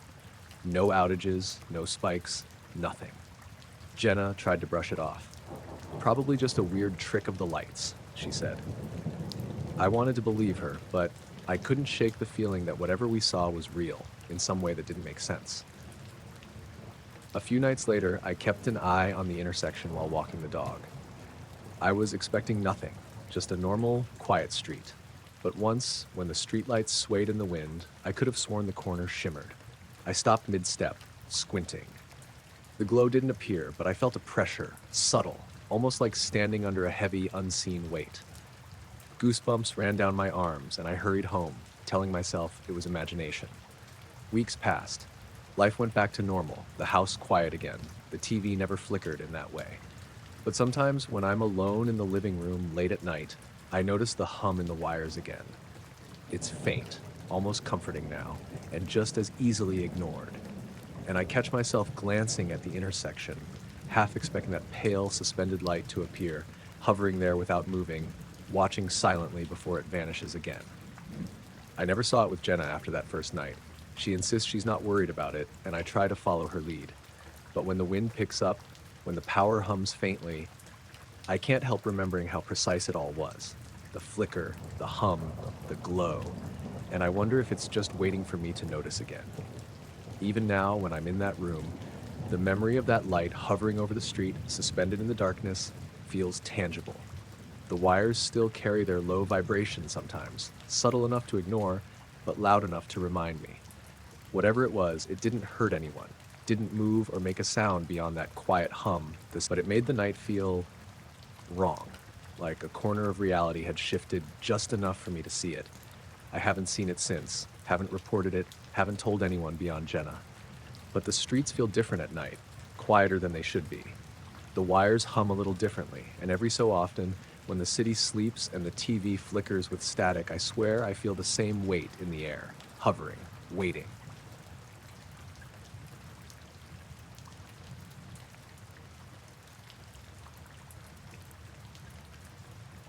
I was walking home from my shift at the gas station, the kind of late night where the streetlights barely reach the edges of the sidewalk and the air hangs thick with the smell of damp asphalt. It had rained earlier, leaving puddles everywhere, and I kicked at a few absent-mindedly as I moved along. My headphones were in, music low, the usual soundtrack for a boring, quiet walk. That's when I noticed the light. At first, I thought it was a car reflecting somewhere off the puddle ahead, but there was no sound, not even a distant engine. The reflection was almost too bright, too steady, glowing across the surface like someone had placed a lantern beneath the water. I stopped and crouched slightly, tilting my head to get a better look. I expected to see the street lamp overhead mirrored perfectly, but there was no street lamp above the puddle. The closest one was about 20 feet away, and even accounting for perspective, it didn't explain the glow. I took off my headphones and stood up straight, squinting at the reflection, trying to convince myself it was just a trick of the light. I looked up. The street above me was empty. No cars, no lights, nothing moving except the leaves in the gutter stirred by a faint breeze. The sky was clear, stars scattered across the black, but not a single source of the bright light I had just seen. My stomach tightened. I shook my head, muttering to myself, and started walking again, faster this time. My feet splashed through the puddles, the sound loud in the silence. Every time I glanced at the next puddle, I felt that same odd hesitation. There wasn't a light in the water unless something up there was casting it, but I could see nothing. I reached the corner near the old apartment building where my friend Liam lived. There were more puddles there, bigger, deeper. One of them caught my attention and I stopped mid-step. The light was back, bright again, this time almost blinding, hovering just above the water. It wasn't moving like a reflection of anything overhead. It shifted slightly, as if it had a weight of its own, bending with some unseen current. I crouched again, heart thumping, trying to convince myself I was imagining it. I even muttered out loud, "Okay, it's just some street lamp glare, just some lamp." But it didn't make sense. The nearest street lamp was across the street, casting long shadows the wrong way. The puddle was glowing from a source that wasn't there. Then I noticed the temperature had changed. Not drastically, but the air felt heavier, denser. The hairs on my arms stood up. I glanced around. Empty street. The apartment windows dark. Even the faint hum of the city in the distance seemed muted. My pulse was loud in my ears, louder than the faint dripping from gutters. I stood up slowly, glancing down at the puddle one last time. The light was there, hovering near the surface, like it had paused just for me to notice. And then, as if I had blinked, it was gone. The puddle reflected nothing now, just the dull gray of the street. I looked up instinctively, thinking maybe I had missed something moving overhead, some drone, some light on a distant building. But there was nothing, only stars, scattered across the sky, quiet, indifferent. I kept walking, faster now, feeling a tight knot of unease in my chest. My mind was racing, trying to find a rational explanation. A car, a reflection, someone shining a flashlight, but nothing added up. The street was empty, silent. I glanced at every puddle I passed. Nothing. Just ordinary water reflecting ordinary night. I tried calling Liam when I reached the corner near his building, but my phone was dead. I had charged it before my shift, hadn't even used it all evening. Static. I frowned. Checked the battery indicator. Still full. That made me pause, that quiet impossibility, before I shoved the phone back in my pocket and started walking again, toward my block. The closer I got to home, the more I noticed it. The streetlights flickered once as I passed, the way they do when a transformer hums or the wires are old, but it was synchronized, almost deliberate. One blink at each pole, like something was moving along the street ahead of me. I glanced up at the sky, half expecting to catch the light I had seen earlier drifting among the stars. Nothing. Only the quiet, cold sky stretching endless above the rooftops. I finally reached my block. My house was dark, all windows unlit. Mom had gone to bed already. I unlocked the door, my hands trembling slightly from the cold and whatever else was building in me. Inside, I paused, listening to the familiar creak of the floorboards, the faint hum of the fridge. Normal, safe, but I couldn't shake the memory of the puddle, the impossible light hovering just above the water, the way the street seemed altered after it disappeared. I kept checking the window that faced the street for the next half hour, even though I knew I would see nothing. The snow from earlier had mostly melted in the gutters, the puddles gone, streetlights steady now. I even stepped outside again, flashlight in hand, checking the corners, the shadows, the asphalt. Nothing moved. Nothing glowed, only the ordinary night, quiet, with stars scattered overhead. I tried to sleep, but my mind kept replaying it. The way the light hung over the puddle, the way it had vanished when I looked up, the emptiness that followed. The streets, the stars, normal, untouched, but somehow not quite the same. In the days after, I told a few friends. They laughed it off. Reflection, one said. Car headlights, said another. But I knew what I had seen. Not a reflection, not a car. Too bright, too steady, and the way it moved against the water, like it had a mind of its own. I walked that same route a few times after, late at night, hoping to see it again. But the streets stayed empty. Puddles reflecting only street lamps and the sky. Sometimes when it's raining and the streets are quiet, I think about that night. I think about the puddle and the impossible light that lingered there, hovering and waiting. And I wonder how something so small, so fleeting, could make the world feel so different, like it left a space behind it that wasn't there before, a pocket of impossibility that I could see but couldn't touch. I got home safely that night, no harm done, no one following, no sudden disappearance beyond what I could already see. And yet, I keep walking home that way sometimes, eyes scanning puddles, wondering if it will happen again, if I'll see that impossible light reflected one more time before vanishing into nothing, leaving only the stars.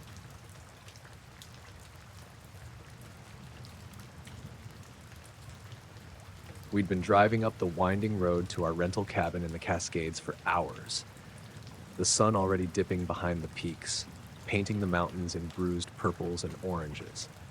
My wife, Lisa, and our two kids were bickering in the back seat over who got the last granola bar. I remember thinking how quiet it was once we finally turned off the main highway and onto the narrow, twisting road that led to the cabin. Trees pressed in on both sides, and the shadows were long and sharp, even as daylight lingered.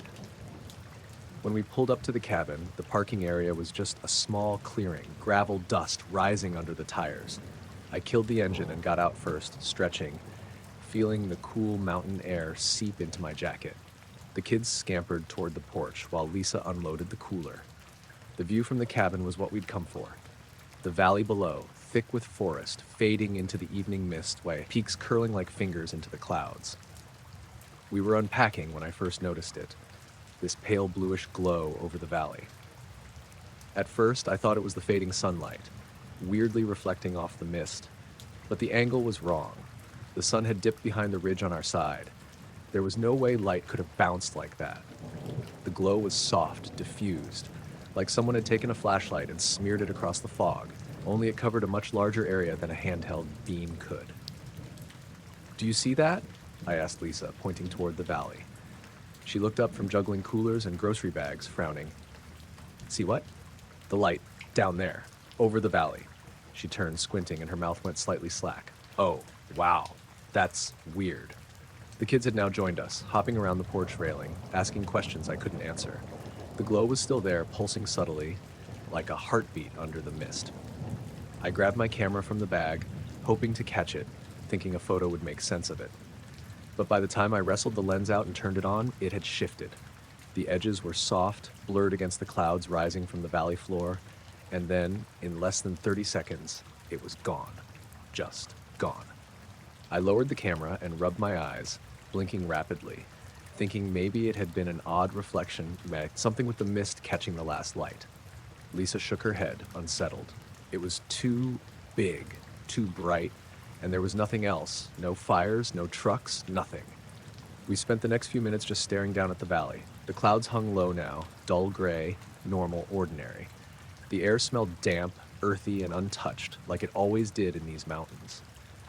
But the feeling lingered, an odd tension, like the valley had been holding something back. Later that evening, after we'd settled inside and the kids were asleep, I stepped out onto the porch again. Moonlight was weak, filtered through a thin layer of clouds. I half expected to see the glow return, maybe in the same place, maybe somewhere else. Nothing. The valley looked normal, the trees motionless. A deer trampled through the undergrowth, startled, but it was the only movement. I stood there for a long time, cigarette in hand, listening to the wind in the trees, wondering if I'd imagined it. The next morning, I went down the trail behind the cabin, trying to get a better look at the valley. Everything was quiet, no signs of lights, fires, or any disturbance. I even checked the news, local reports, thinking maybe someone had seen something. Planes, helicopters, or anything. Nothing. Over the next few days, small things started to feel off. The fog rolled in thicker than normal, sticking to the cabin and trees, muffling sounds. At night, the wind sometimes carried a low hum, subtle, almost imperceptible, but enough to make me pause on the porch. The kids never noticed. The hum was too quiet, too odd to register as anything natural. And sometimes when I glanced down the valley, the clouds seemed wrong, like they were shifting in ways that didn't match the wind, curling against gravity just a little too perfectly. On our last night there, Lisa and I were sitting on the porch, cups of coffee cooling in our hands. The valley was hidden behind clouds, shadows pooling between peaks. I told her about the feeling I'd had the night before, the hum, the shapes in the mist, the way the trees sometimes seemed to tense. She nodded, not saying much, just letting the wind blow through her hair. I thought about the glow a lot on the drive home. I tried to reason it. Sunlight scattering weirdly, fog refracting the cabin's porch light, some distant campfire. But nothing fit. I've been back to that area in daylight since, trails mapped, peaks counted, valleys measured, and everything is as it should be. Completely ordinary. Yet sometimes late at night, I think about that glow, how it pulsed, how it seemed to linger just above the valley floor, quiet, patient, then dissolving into the clouds. And I wonder if it's still there, waiting, shifting with the fog, moving when I'm not looking, a presence too subtle to name, but real enough to make a man question the world he thought he knew. Even now, when I see mist rolling through a forest or fog settling over a valley, I check the edges of the clouds, half expecting that pale bluish light to reappear, slow and deliberate, hovering where it doesn't belong. And each time I realize I'll never quite know if I saw something extraordinary, or if my mind simply played a trick that felt far too vivid to ignore. The memory of that night lingers more vividly than the vacation itself, a quiet, haunting reminder that even in the most familiar landscapes, something can exist beyond explanation, waiting in the fog.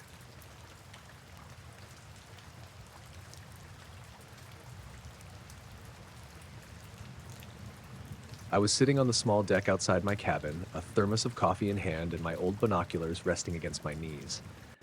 The night was clear, the kind where the stars feel like they've fallen closer to Earth, scattered across the sky in a bright, endless dome. The mountain air was cold, carrying the faint scent of pine and the damp earth that still clung to the forest floor after an afternoon drizzle. I'd come up for the weekend just to get away from everything. Emails, work calls, the noise of the city. Stargazing was supposed to be simple, calming, a way to reset. I had my map of constellations spread out on the picnic table, and I was tracking a few familiar clusters while sipping coffee, trying to pick out things I didn't usually notice. That's when I saw it. At first, I thought it was a plane or maybe a satellite, just moving a bit differently from the others. It was in the northwestern sky, somewhere near Cassiopeia. But the more I watched, the more wrong it seemed. The star pulsed, not like a twinkle caused by the atmosphere, not like a regular flicker.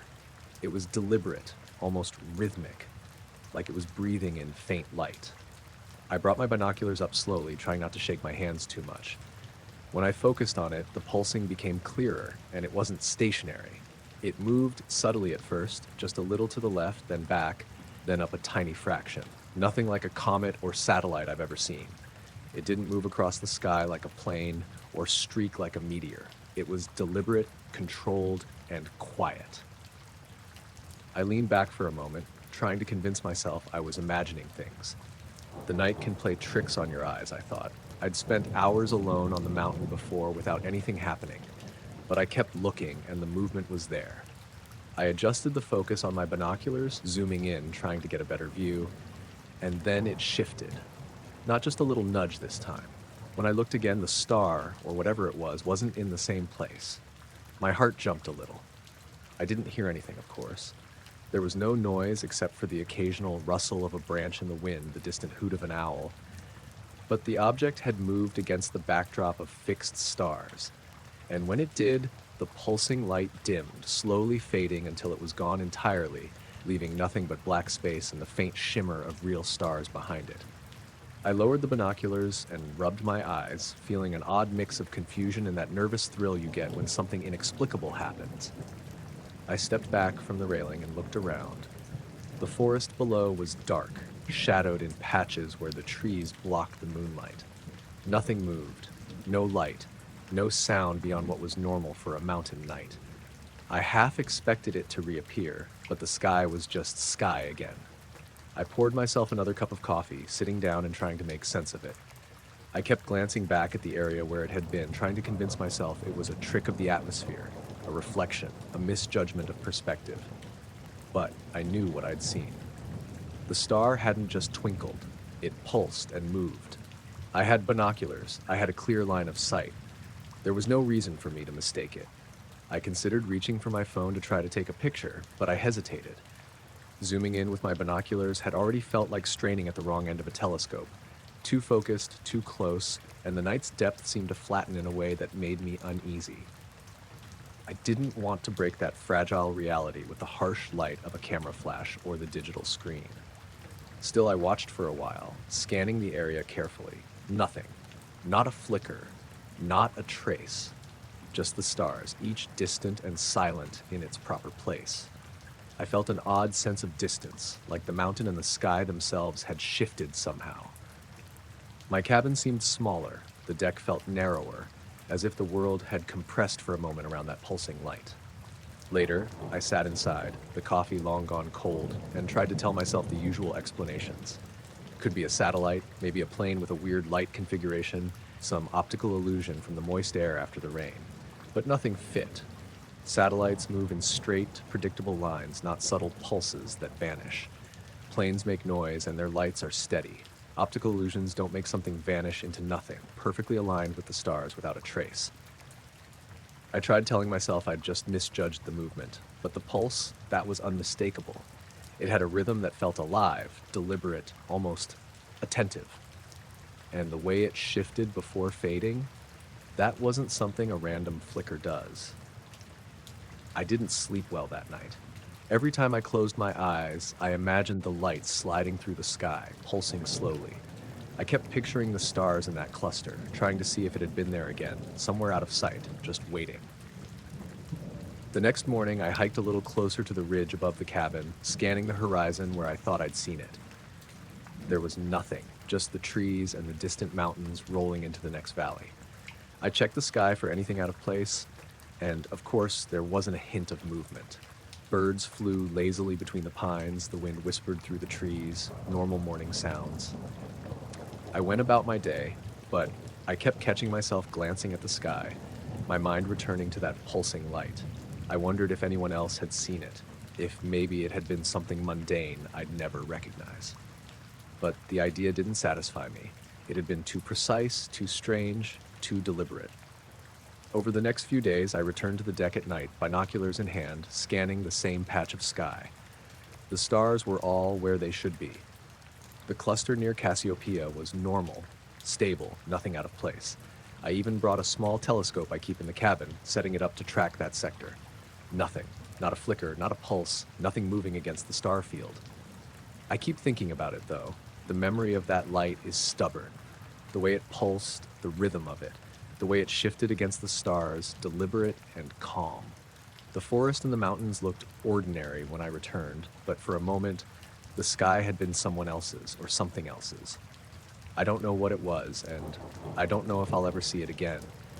But every clear night, I still go out on the deck, thermos in hand, binoculars ready, just in case it returns.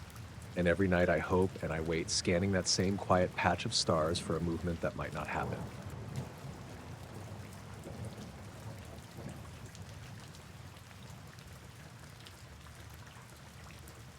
I was making my usual rounds on Glenhaven Drive that Tuesday night, the street mostly empty and quiet, the kind of suburban stretch that feels like it belongs in a daytime postcard, but at night it's just dark and still.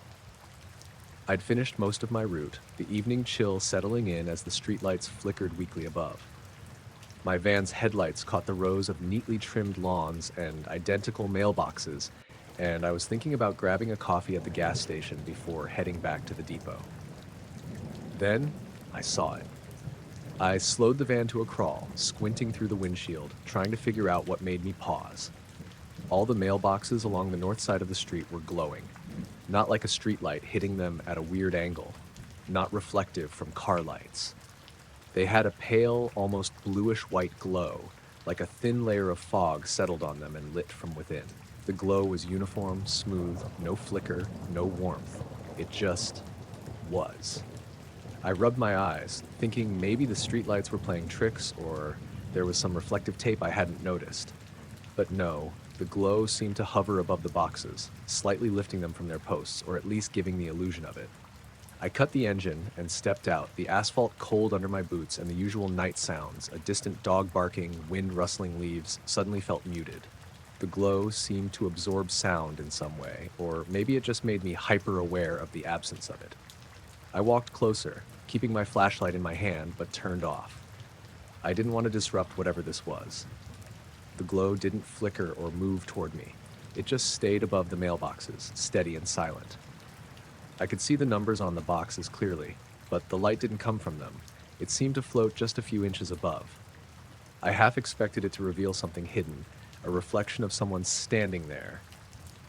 But there was nothing. Just the light and the boxes. I whispered to myself, "What the hell?" And the sound of my own voice seemed too loud in the street. The normal suburban smells were gone, replaced by something faint and metallic. Or maybe it was just the cold air catching on my nose in a way that felt off. I crouched slightly to get a better look at the nearest box. The glow didn't respond, didn't flicker, didn't blink. It just existed. And then I noticed something else. Shadows. Not mine, exactly, but the way the light interacted with the grass. It cast shadows that didn't make sense, bending across the ground in soft angles, as if the source was real but physically impossible. I shook my head and stepped back, telling myself I was tired, that it had been a long day, that I'd been walking the route since 4 a.m. and my brain was fried. I tried to call my dispatcher to see if maybe a neighbor was testing some weird lighting setup, but the phone wouldn't work. Signal was fine elsewhere, just on this block, nothing. I pocketed it, feeling a weird pressure in my chest. Not panic, exactly, but a tightening like I was staring too long at something my brain wasn't meant to process. Then I looked up, and the glow was gone. Just gone. No fading, no flare, nothing. The mailboxes were there, unlit, ordinary, mundane. The street was normal. Streetlights flickered weakly, casting their tired yellow light on the asphalt. A car passed 2 blocks away, headlights swinging across the scene, and for a second I thought maybe I had hallucinated it. But my knees were still shaking, my stomach tight. I could feel the chill through my jacket, sharper now, not from the cold, but from something deeper, something unsettled. I got back in the van, started the engine, and drove slowly down the street, scanning every box. Nothing. Nothing. Not a hint. Not even a reflection from a nearby window. It was like it had never been there, except I knew it had. My hands were shaking on the wheel, and I kept telling myself it was probably some trick of the light, some chemical residue on the boxes from the rain maybe, some reflection I hadn't noticed before. But that didn't explain the shadows, or the sense that the world had gone quiet for a moment while it was there. I finished the route slowly, trying not to look back, my eyes flicking to the side mirrors and the empty road behind me. Every time I glanced over my shoulder, I felt like I might see it again, hovering just beyond the van's lights, glowing and impossible, but nothing appeared. The rest of the neighborhood was quiet, normal. My stomach was in knots the whole way back to the depot, the familiar smells of asphalt and exhaust failing to calm me. The next day, I drove the route again in daylight, walking past the same mailboxes, touching the metal, inspecting for any residue, anything unusual. Nothing. Everything was ordinary. Painted metal, screws holding numbers, no residue, no strange reflections. A neighbor waved as I passed, asking about deliveries, and I forced a laugh. "Everything normal today," I said. She nodded, friendly and mundane, and I kept moving, but I kept looking at the sky, at the tops of trees, half expecting to see a pulse of light trailing through the branches. For weeks after, I kept imagining the glow, the way it seemed to hang in the air. The sensation of quiet that wasn't just absence of sound, but an almost physical presence of something else. I couldn't explain why, but whenever I drove past that street at night, even months later, I felt a strange hesitation. My eyes flicking to the mailboxes, my heart picking up for a second, half expecting that impossible light to return. I never saw it again. Not anywhere else, not at any other route, not in any other neighborhood. And I can't explain it. My coworkers laughed when I mentioned it in passing, assuming it was exhaustion or some reflection. Maybe it was. But I know what I saw. I know the way the world went quiet for a moment, how the shadows bent unnaturally, how the glow just vanished as if it had never been. I still deliver to Glenhaven Drive, though I try to do it quickly. Headlights scanning the houses, mind half on the mail, half on the memory of that street under that unearthly glow. I've been careful not to talk about it much, because people think you're joking, or that you're imagining things, and I suppose maybe I could be, but I can't shake that memory. The sense that for a few minutes something else was there, just above the mailboxes, watching, waiting, or maybe just existing in a way the rest of us can't see. Even now I glance at my watch, thinking of the time it happened, The cold air pressing on my face, the street lit in that impossible light. I don't know if I'll ever know what it was, and part of me hopes I don't. Because some things, once you've seen them, change how you look at the ordinary, and you never quite feel like the world is entirely your own again.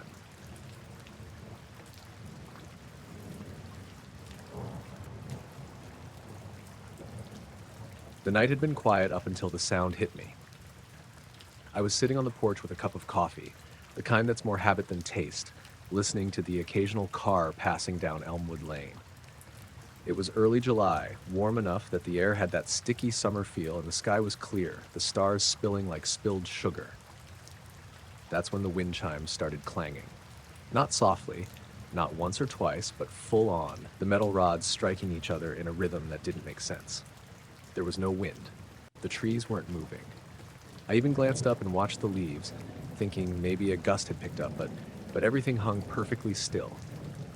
My daughter Ellie came running out barefoot, blinking against the porch light.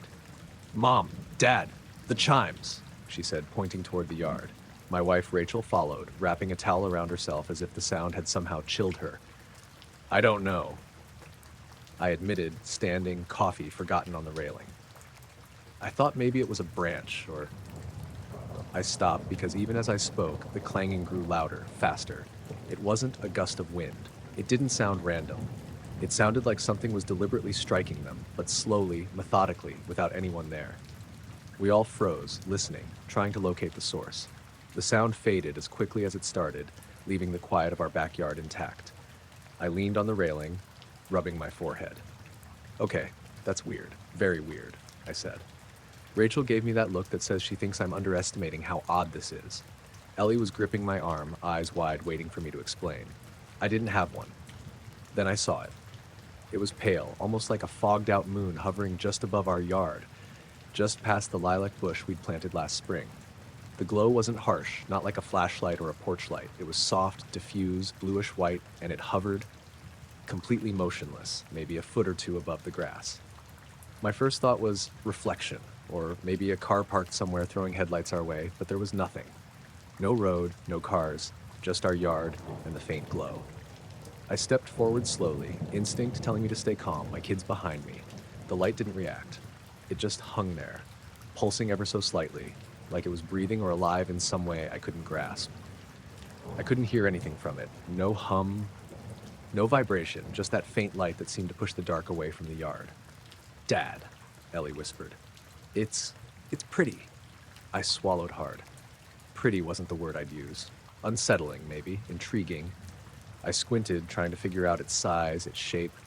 It was oval-ish, but nothing precise, edges hazy as if looking through steam or a lens smeared with oil. I tried calling Rachel's name, pointing toward it, but she seemed frozen, staring, unable to speak. I debated pulling out my phone, but I hesitated.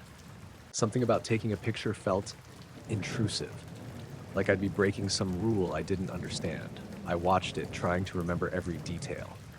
The clanging from the chimes echoed faintly in my ears, and for a moment I thought the glow might be the cause, some magnetic reaction I couldn't explain. Then the strangest thing happened. Time seemed to compress. One moment I was standing there, and the next, it was gone. No fading, no drift. The light just wasn't there anymore. Our yard looked completely normal. The grass still damp from the sprinklers we'd run that evening, the lilac bush unlit, ordinary. The air was still, the chimes silent. Ellie blinked and looked at me. "It went away?" I nodded slowly. "Yeah," I said, my voice sounding oddly small in the quiet. I glanced around the yard, half expecting to see some trace of it, some residual shimmer on the grass, but there was nothing. Everything looked untouched, undisturbed. Rachel finally spoke, voice tight. Did anyone else see that?" "Yes," I said, though my throat was dry. "All of us." We stayed on the porch for a while, eyes darting to the yard, ears straining for the wind chimes or any sign of it returning. Nothing happened. I eventually went inside, the house feeling smaller somehow, the familiar shadows in corners suddenly heavier, like the light had left a void. The next day, I checked the backyard thoroughly, looking for scorched grass, burned flowers, anything abnormal. Nothing. The chimes were hung in their usual spot, the rods aligned and motionless, the yard ordinary. I even tested the wind, hoping for a gust to repeat what happened, but it never did.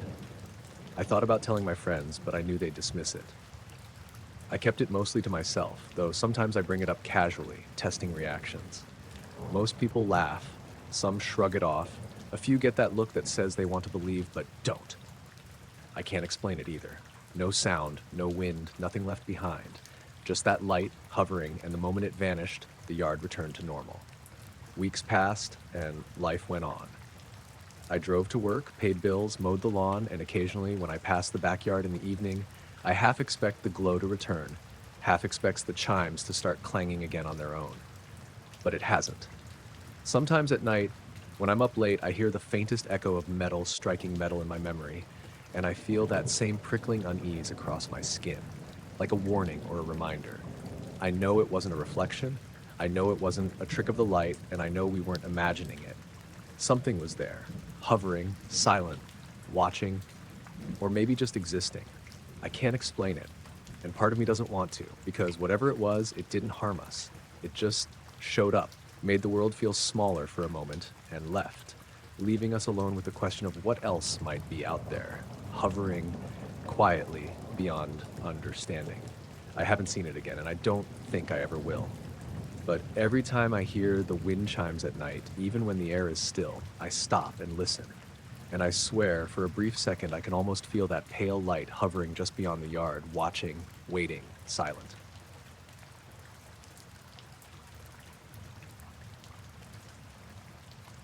I'd been walking the North Creek Trail since just before sunrise, the kind of morning where the fog still clings to the pines and the ground is slick with overnight dew. I like these early shifts as a park ranger. The forest feels different before the day officially starts. Quiet, alive in a way most people don't notice, the way the air smells damp and cold, and even the birds seem like they're holding their breath. That morning, something felt off right away. Usually, even this early, you hear a few birds waking up, the occasional jay squawking or a chickadee flitting through the branches, but there was nothing. Dead silence. I stopped at the first clearing, letting my boots sink slightly into the soft mud, and looked around. The fog was low, thin enough to see a few dozen yards, and still no movement, no sound. I shrugged it off. Maybe it was just too early, I thought. But as I moved deeper into the trail, the silence didn't break. I passed the bend near the old ranger cabin, the place where we sometimes see deer before dawn. No deer, no squirrels scurrying, just quiet. Even the wind seemed hesitant, the way it brushed through the needles with barely a sound. I took my usual route toward the small overlook where the trail opens up above the creek. That's when I noticed the first weird thing that I couldn't just write off. A faint, pale light floated over the treetops. At first, I thought maybe it was the sun catching a low mist, but it wasn't warm or golden. It was almost white, washed out, the kind of pale that doesn't seem natural. I froze. My ranger instincts kicked in. Normally, I'd scan for hikers or flashlights from another trail, maybe a drone, but the trail had been empty all morning. The light drifted slowly, almost lazily over the treetops, and I couldn't hear a thing.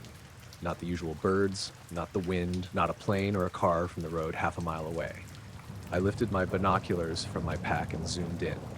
The light didn't have shape like a bird or an aircraft. It was like a softly glowing disc, smooth and steady, just floating a few feet above the tree line. I blinked and looked again. My fingers felt tense on the straps of the binoculars. It stayed in place, moving maybe a little to the left, then paused. I could almost convince myself it was a trick of the fog, but something about it was deliberate. Then, just as quickly as I noticed it, the birds started again. 1 second, the forest was frozen. The next, a wave of sound broke over me. Jays, robins, and sparrows all at once, calling, flitting, settling into the branches. The light was gone. No trace, no reflection, no flicker in the mist. Just nothing, and the forest acting as if nothing unusual had happened. I lowered the binoculars, trying to make sense of it. My boots squelched in the mud as I walked the trail a little further, glancing up constantly. Nothing. The fog began to lift slowly, revealing the familiar shapes of the pines, the distant creek glinting in the first rays of sunlight. I passed a small copse of maples where I usually see the morning flock of robins, but this time they were normal, moving naturally, as if whatever had silenced them earlier hadn't existed. By the time I reached the overlook, I felt tense, my mind racing. It was like the forest had held its breath, and I had walked into a pause between moments. I leaned on the railing, staring down at the creek, trying to track any movement in the fog below. Nothing unusual.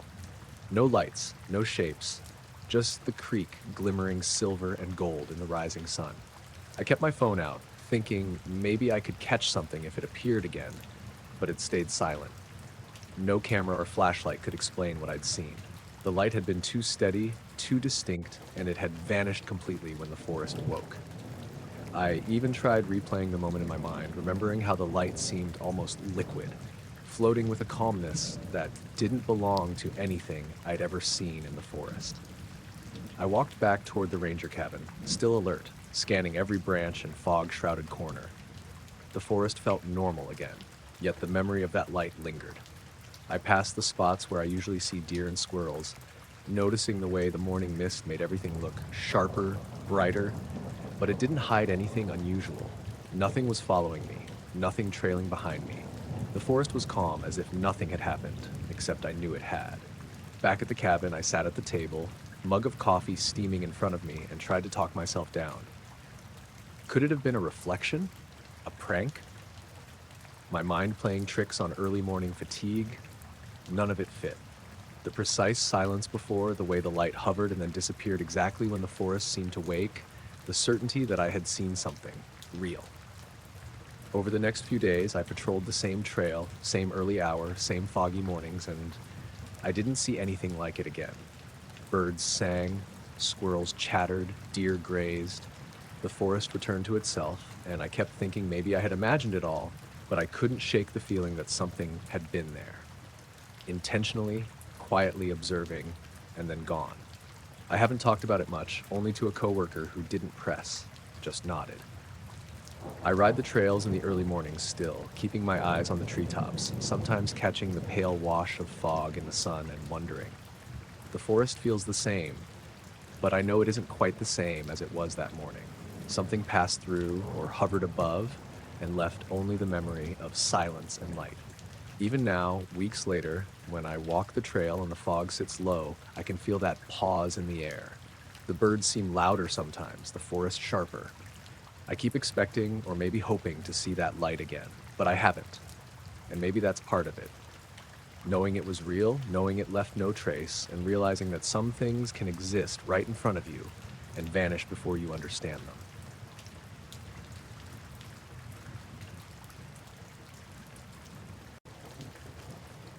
I was riding my bike down County Road 14 just after midnight. The kind of night where everything feels muted, except for the sound of tires on asphalt and the occasional hoot of an owl. It had rained earlier, so the road was slick, and the air smelled faintly of wet pine and earth. I like these late-night rides. It's the only time I feel like the world slows down enough to think. I'd passed the old Miller farm about 20 minutes ago, the place that's been abandoned for years. The barn's roof sagged in the middle, and weeds had swallowed the driveway. I remember noticing how quiet it was, the kind of quiet that presses against your ears, and I slowed down, just letting the bike coast. Then I saw them. At first, I thought it might be fireflies. Something about the way the light moved along the tree line on the left side of the road. A faint string of white lights, maybe 10 or 12, hopping along the edge of the pines. But the movement was too steady. It wasn't random or jittery like insects. They moved in a straight, precise line, almost like someone had drawn it with a slow hand. I stopped pedaling, putting my feet down in the wet grass at the side of the road, trying to get a better look. My heart rate picked up, not in a panic, more in that alert way where you know something doesn't fit the rules you understand. The lights kept moving, maintaining the exact same pace, like a procession. No noise, not even a faint buzz or hum, just lights gliding. I glanced at the road behind me, half expecting a car or a truck to emerge, but it was empty. No headlights, no sound, just me and this line of faint lights moving along the tree line. I wanted to call someone, but my phone was in my backpack under my jacket. Even thinking about reaching for it felt wrong, like it would somehow ruin the rhythm of whatever I was seeing. As I watched, the lights reach the point where the trees thinned and the road curved slightly. I squinted, trying to see if they would follow the curve, slow down, disappear into the darkness, but then they did something I didn't expect. They didn't drift into the shadows. They vanished. Just like that, 1 second they were there, tracing the edge of the trees, and the next, there was nothing. No flicker, no dimming, no trail left behind. The night was the same dark green-black it had been before. I blinked and rubbed my eyes, feeling stupid. Maybe it was my imagination. Maybe the wet air, the reflection off the wet road, the street light way up the road throwing its yellow cone over the treetops. Maybe it had played tricks on me. But I knew what I saw. I wasn't hallucinating. Not in the way that made you doubt reality entirely, at least. It was the certainty of it. Lights, moving deliberately, vanishing instantly. I got back on my bike, heart still pounding, and rode slowly, glancing at the edge of the trees every few seconds. Nothing. Just the normal swaying of branches and the faint glint of water on leaves. When I passed the spot where I'd stopped, I slowed again. Maybe I had missed something. But the ground was empty, the trees normal, no flicker in the darkness. The next mile or so felt longer than it should have. Every shadow seemed heavier. Every gust of wind rustling the pines felt like it was a reminder that I hadn't really left. I kept expecting a sound, a light, anything to reassure me that whatever it was had gone, but nothing came. About 2 miles down the road, I finally felt safe enough to increase speed. I passed the little bridge over the creek where the water shimmered faintly under the moon, and I realized my phone was still in my bag, buzzing. I dug it out, checking messages, emails, something, anything to bring me back to normal.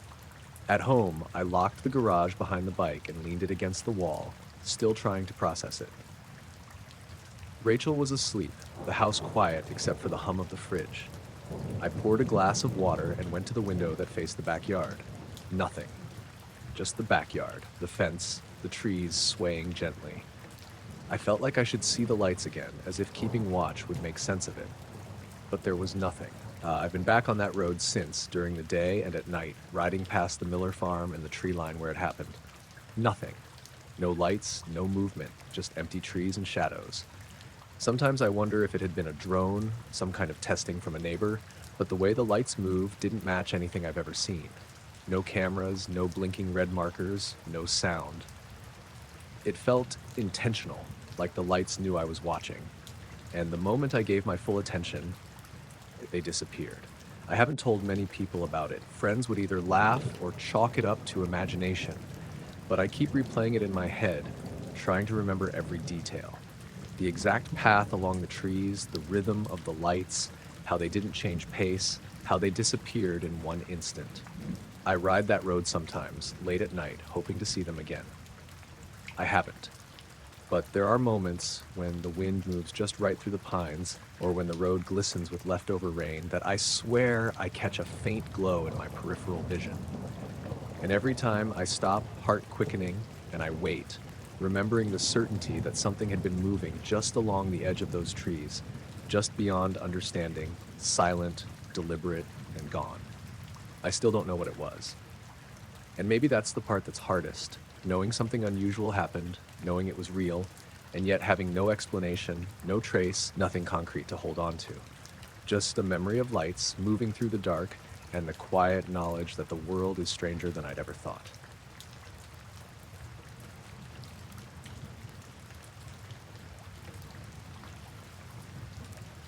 The fog was thick that morning, crawling over the harbor like it was trying to smother everything. I'd gotten there around 4 a.m. earlier than usual, but something about the way the tide looked in the half-light made me grab my gear and head down to the docks. My old aluminum skiff was already tied to the pier, bobbing gently against the posts. Everything smelled like salt and wet wood, the kind of damp that sticks to your jacket and gloves. I set out into the quiet water, paddling slowly so I didn't disturb anything. The harbor was empty except for a few moored boats, their outlines swallowed by the fog.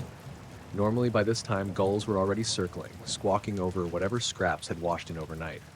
Today, nothing. Complete silence except for the occasional drip of water off the hull. I was a little uneasy, but I pushed it aside. Some mornings are just quiet. I paddled out toward the deeper channel where the fish usually start moving, keeping my flashlight handy. It was one of those cheap handhelds with a dim beam, but enough to catch a bobber or a bit of reflection on the water. Then I saw it. A faint glow, just above the water, moving erratically. Not bouncing like a reflection, really, but it seemed to float, hopping slightly like it was rolling on an invisible wave. My first thought was a buoy light, but there was nothing there. No chain, no post, nothing that could explain it. I stopped paddling, letting the boat drift a little, and stared. The lights, there were 3 of them now, moved in a loose line, sliding over the surface. They didn't make any sound, didn't ripple the water. It was eerie. I raised my flashlight, pointing it toward the lights, hoping maybe someone else had put out lanterns or something along the channel. The lights disappeared. Just like that. Not fading, not sinking, nothing. 1 second they were there, and the next the water was smooth again, glassy, fog swallowing everything. I blinked and swung the flashlight side to side. The harbor looked normal, but the fog made it hard to tell. No movement. No sign that anything had even been there. I tried to convince myself it was the reflection of a dock light somewhere, some optical quirk. But I knew the harbor well. There were no lights on that part of the channel, not that early. My chest tightened. I paddled slowly forward, ears straining for any sound. The fog muffled everything, and the usual creaks of the wooden pier were absent. Even the gulls hadn't shown. A few minutes later, I saw it again. A single point of pale light low over the water, bouncing gently, almost like it was trying to follow me. I froze. My hands clenched the paddle, and I forced myself to take a breath. I didn't move the boat. The light shifted slightly, almost lazily, not aggressive. Not fast, just there. I raised the flashlight again, hand shaking slightly. The light vanished instantly, the water returning to its normal dark reflection of the fog. I could see the faint ripples from my paddling, the mist hanging over the harbor, everything normal, except I felt the kind of cold awareness you get when something isn't right, like the air itself was holding its breath. I stayed where I was, scanning. Nothing. The harbor was still. Even the boat seemed quieter, as if it didn't want to touch the water. I paddled closer to the pier, slowly keeping my eyes on the fog. There was a faint sense of movement out there. Subtle, maybe just shadows shifting, but I couldn't be sure. The fog played tricks. Once I reached the pier, I tied the skiff and climbed out, shivering even though I was wearing layers. I walked along the dock, flashlight cutting through the fog, looking for anything unusual. No footprints, no floating debris, nothing. Just wet wood and low mist. I leaned on the railing, staring out at the water, and that's when I noticed the harbor lights from the town across the bay. Usually they threw long reflections across the water, but now the reflections were broken, flickering strangely as if the fog itself was bending the light. I felt a sudden unease, like I was being watched, though there was no one there. The gulls started up finally, a few lazy cries, wings brushing the water as they landed. The normal sounds returned gradually, but I kept my flashlight ready, scanning the foggy channel. The harbor looked calm, normal again, yet I couldn't shake the memory of those lights. I stayed a while longer, drifting in my skiff, but nothing reappeared. Not the bouncing lights, not the flickers. The fog began lifting slightly as the sun started to edge over the horizon. I paddled back to shore slowly, keeping my eyes on the water, half expecting the lights to show again. They didn't. The harbor looked ordinary, almost mundane, but something had been out there, moving over the water, unseen and silent. When I got back to the dock, I sat on the edge, boots dangling over the water, and let myself breathe. I thought about calling someone, a friend who fishes in the harbor sometimes, but the rational part of me kept saying I'd imagine it. Fog plays tricks, the mind wakes too early. But I knew what I'd seen. The pattern, the movement, the way the lights vanished the instant I shone the flashlight. It wasn't ordinary. I packed up slowly, dragging my skiff back to its usual spot. The fog had mostly lifted, the harbor now bright with early morning sun. I kept looking back over the water as I loaded my gear, half expecting something to reappear. Nothing. Just the ordinary docks, moored boats, gulls diving for breakfast. On the drive home, I kept checking the rearview mirror, scanning the harbor in the distance. Everything looked normal, mundane even, yet I could still picture those pale lights floating silently over the water, vanishing when I tried to find them. The memory pressed against the back of my mind like the weight of fog itself. Real, unexplained, and untraceable. By the time I reached my apartment, sunlight was breaking fully over the town, the harbor now bright and alive with morning activity. I made coffee, stared out the window at the bay, and tried to shake it off. But I haven't stopped thinking about it. Every foggy morning now, every early shift, I remember the silence, the floating lights, and the way the water seemed too still, too calm, as if something had passed over it and then left, leaving me the only witness.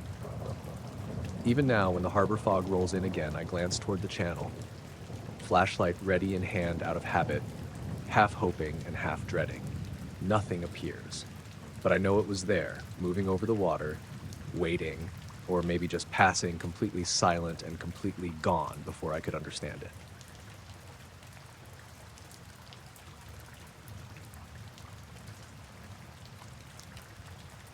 I was finishing my break behind the warehouse, the night shift dragging on longer than usual.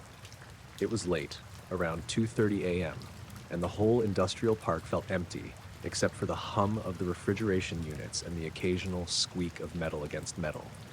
I liked the quiet sometimes. It gave me space to think without anyone bothering me. But that night, the silence felt heavy, almost too heavy. I'd gone outside to smoke, standing near the fence that separated our lot from the old storage yard next door. The lot was usually dead at this hour, except for the occasional raccoon or stray cat. I was leaning against the railing, puffing slowly, when something caught my eye. Shadows. At first, I thought it was just the wind moving the chain link fence, or maybe a pile of trash shifting. But the shadows didn't act right. They moved on their own, darting across the perimeter, bending around corners in ways that didn't match anything behind the fence. I froze, staring, trying to rationalize. Maybe a worker from the neighboring lot, I thought, but it was fenced off and padlocked. Nothing was supposed to be in there.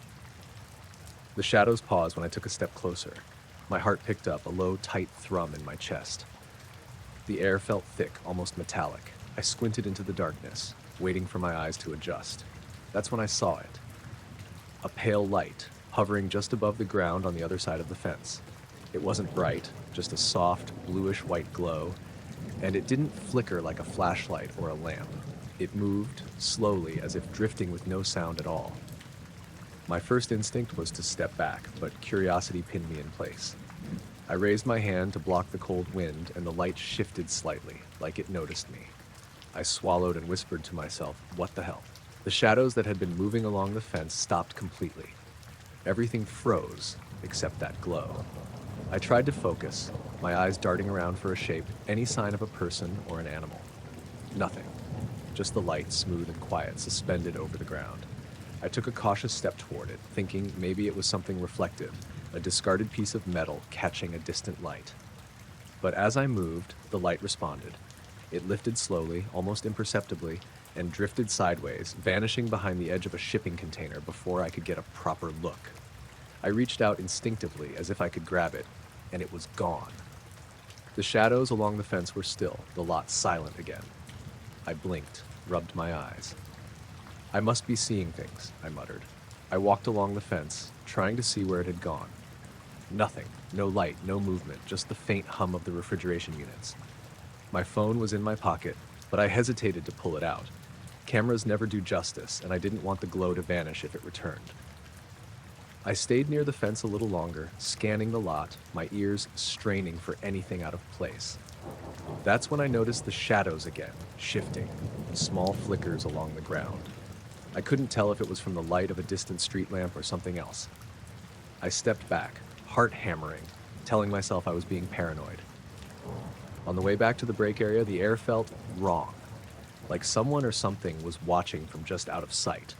I kept my flashlight on, swinging it slowly, catching nothing but the usual clutter of crates and pallets. Yet, the feeling didn't go away.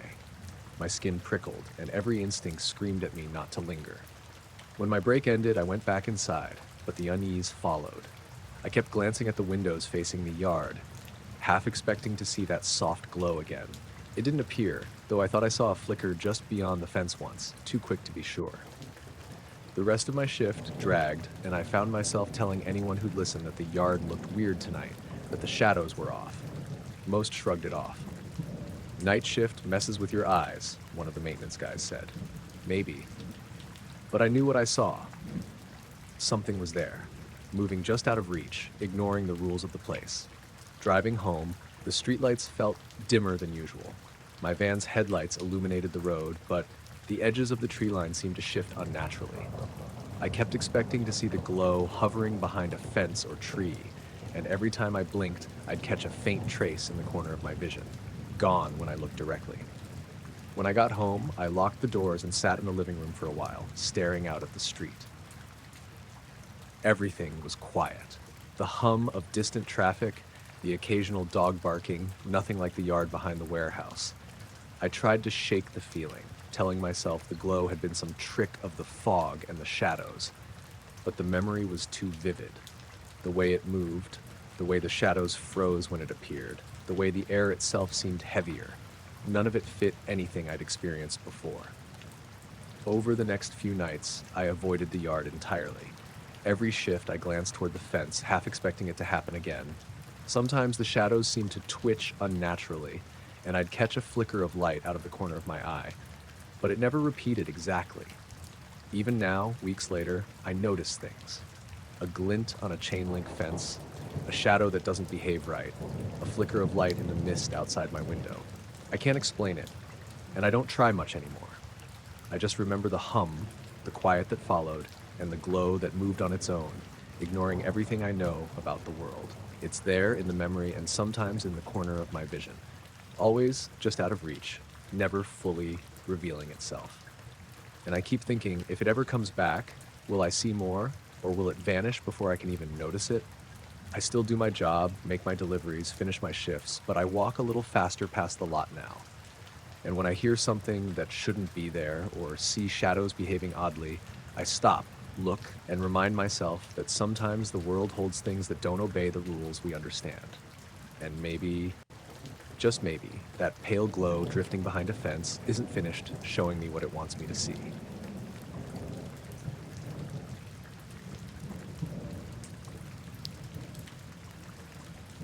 I was finishing my last delivery for the night, the kind where everything's quiet, except the hum of the van's engine and the faint buzz of neon signs in the distance. It was just past 11 p.m., and the streets of Cedar Ridge were empty, the kind of empty that makes you notice every little sound, a dog barking 3 blocks away, the scrape of a loose shutter in the wind.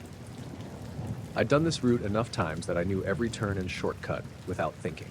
I pulled into the lot for the last house, an older duplex with peeling paint and a single dim porch light. The van's headlights washed over the driveway, and as I cut the engine, every other exterior light on the street, lamps on poles, security lights, a few from the houses themselves, flickered once in unison. Just a quick dip and back on. I blinked. I muttered something under my breath. Great, power surge or something. But as I stepped out, I noticed it, a soft hum in the air. Not mechanical, not from my van, nothing I could place. It wasn't loud, just low enough that it made the hairs on the back of my neck stand up. I glanced up, thinking maybe one of the streetlights had been oscillating strangely, or some transformer down the block was acting up. That's when I saw it. A dim, oval-shaped glow hovered over the trees at the end of the street. Pale, bluish-white, just enough light to make it visible through the thin mist that had rolled in overnight. It moved slowly, almost lazily, in a way that made no sense. It wasn't following the road. It wasn't stationary. It just drifted above the tree line, calm, deliberate. I froze, my hands gripping the package I was supposed to deliver. The hum grew a fraction louder, almost imperceptibly, like the air itself had thickened around me. My brain tried to rationalize, a drone? But I hadn't seen anything like it, no blinking lights, no shape. It was a glow, smooth, uniform, not mechanical. I stepped back toward the van, heart racing, and the glow tilted slightly, moving along the street at a pace that felt off. I squinted, and it seemed to pause whenever I blinked or shifted my gaze. The hum never stopped. I reached for my phone to grab a picture, and the glow dimmed as if sensing the motion. It wasn't gone entirely, but it faded just enough that my camera couldn't pick it up properly. I lowered the phone and watched as it drifted toward the far edge of the trees and vanished completely. No fade into the sky, no movement behind the clouds, just gone. I stood there for a long moment, the hum gone, the lights normal, the street entirely silent again. My hands were trembling, and I realized I hadn't even breathed for a while. Shaking, I got back into the van. The engine started smoothly, no hiccups, no interference, nothing that suggested anything abnormal had occurred except for my own nerves. I drove slowly down the street, glancing up at the tree line again. Nothing. Every house was dark, every lamp steady. The neighborhood was ordinary again. On the way back to the depot, my mind replayed the event over and over. The synchronization of the lights, the hum, the slow drift of that glow, it all made sense in no logical way. I thought about stopping at a gas station to tell someone, anyone, but I realized there'd be no evidence. No trail, no video, no drone or drone pilot to question. Just me. I kept thinking I'd missed something. Maybe there was a plane behind the clouds? No, too slow, too deliberate. A weather balloon? Could be. Except of all the nights I've driven these streets, I'd never seen one behave like that, and the glow didn't move with the wind. By the time I reached the depot, the sun was starting to push light across the horizon. The event was hours ago in real time, but it felt like it had stretched out, moments dragging one after another. I parked the van, took a deep breath, and tried to shake it off. Later, I told my supervisor, half laughing, trying to sound casual. He nodded, said, maybe a transformer or a low cloud catching city lights. I wanted to believe him. I wanted to. But I could still feel it, the hum vibrating faintly in my chest like an echo left behind by something that shouldn't exist. That night, on the drive home, I found myself looking up at the sky more than the road. Every flicker of light in the distance made me check instinctively. Every shadow along the tree line made me tense. I didn't see the glow again, but I could feel the memory of it, the way it hovered silently, completely indifferent to me or my van. I parked at home and sat in the driveway for a while. The neighborhood was quiet, normal. No hum, no flickering lights, no pale glow drifting across the sky. I finally got out, leaned against the van, and let the cold air settle on me. I couldn't explain it. Nothing about it fit with anything I knew. And yet, it happened. I've made deliveries in that area dozens of times before and since. I've seen fog, power blips, strange reflections, you name it, none of them compare. Every time the night is still, I find myself glancing at the tree line, half expecting to see that soft oval of light drifting slowly, moving in ways that no earthly thing should. I don't tell anyone else about it anymore. You can't. People would laugh or shake their heads. But I remember every flicker of lights, every soft hum, every impossibly slow drift of that glow. It was real, in a way that doesn't fit into the world we think we know, and the quiet that followed it, that, I think, haunts me more than the glow itself.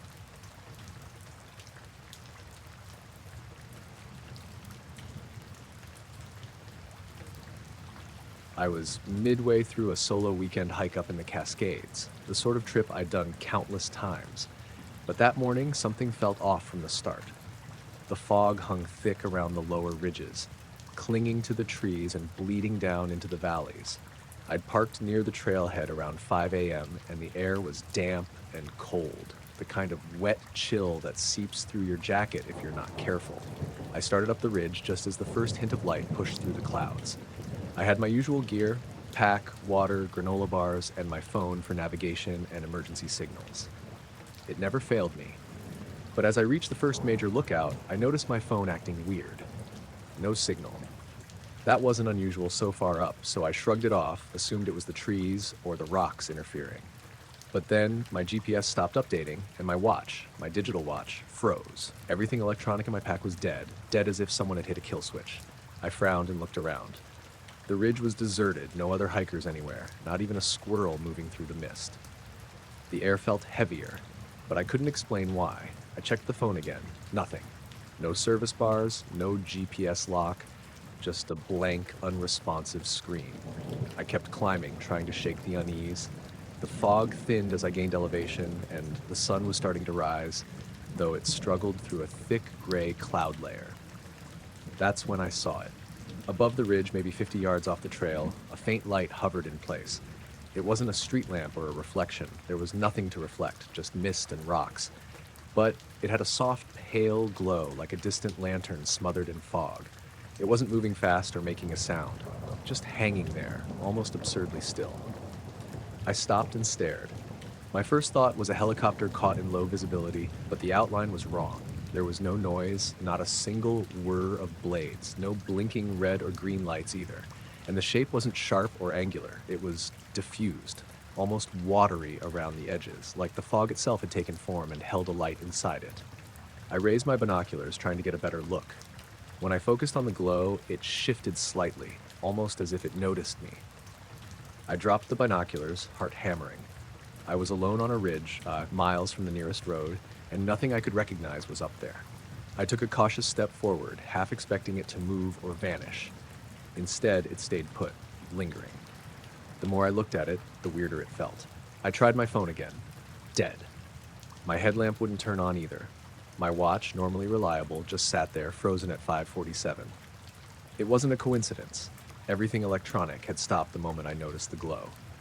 I backed up a few steps, breathing faster than I expected. The light didn't pulse or blink. It just hung there, diffused, quiet, and utterly still. I scanned the ridge around me, looking for a source. Anything human. A drone maybe. Someone up there with a lantern or a reflective jacket. Nothing. The ridge was empty. I called out, my voice swallowed by the fog and distance. Nothing answered. The light didn't flicker or react beyond that slight drift I'd noticed through the binoculars. I couldn't tell how far away it was. My brain kept running through possible explanations, a lens flare from the mist, a reflection off wet rocks, but it didn't behave like any of those things. And the electronics dying at the same moment was wrong. Minutes passed. I stayed put, unable to move or look away, watching as the faint light hovered just above the tree line on the ridge ahead. It didn't descend or ascend, didn't blink or change intensity, just existed there. The fog swirled gently around it, giving it this almost unreal, floating quality. I tried taking a step closer again. My legs felt heavy, though I wasn't tired. Every instinct was telling me to run, but my curiosity was stronger. I stopped 10 feet short, realizing my breath sounded unnaturally loud in my own ears. The light shifted slowly, almost deliberately, moving laterally, then stopping again. Time became a blur. I don't know exactly how long I watched it, but it felt like hours. My watch said nothing different. My phone didn't respond. The light stayed there, calm and quiet, and then, almost imperceptibly, it began to drift away. Not fast, just slowly, heading toward the far end of the ridge, fading slightly as it went. My heart sank as it grew dimmer, finally disappearing into the fog, leaving only the gray, empty ridge behind. I stood there for another long moment, half expecting it to return. My electronics stayed dead for a few minutes more, then flickered back to life one by one. Phone, watch, GPS. Everything rebooted like nothing had happened, except for me, still standing on the ridge with my stomach knotted and eyes scanning the fog for a hint of the glow. The rest of the hike down, I kept looking over my shoulder, convinced I was being followed or watched. Nothing appeared. The lower I went, the warmer and clearer it got, and by the time I reached the trailhead, everything felt normal again. Signals returned, my watch ticked correctly, and the cars in the parking lot looked the same as when I'd arrived. I've told a few friends about it. Some laughed, said the altitude and fog were messing with my head, maybe. But it was too consistent, too precise. The way the electronics cut out exactly when I noticed the light, the slow drift, the way it moved almost thoughtfully, it didn't fit any natural explanation I know. Since then, I've stayed away from that particular ridge. I still hike the Cascades, but I can't shake the memory. And sometimes when I'm alone on a trail in the early morning fog, I swear I see a faint glow just above the trees, paused as if waiting. Always just out of reach, just enough to make me wonder if I ever really left that ridge, or if whatever was up there is still waiting for me to notice again. Even now, I feel the unease when I look at a foggy ridge or see my watch freeze for a second in a quiet room. That light was there. I know it was there.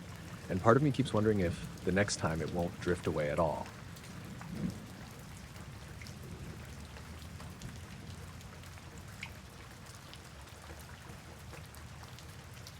The fog was heavy that morning, clinging to the docks and hanging low over the water, like the harbor itself was breathing in slow, damp breaths.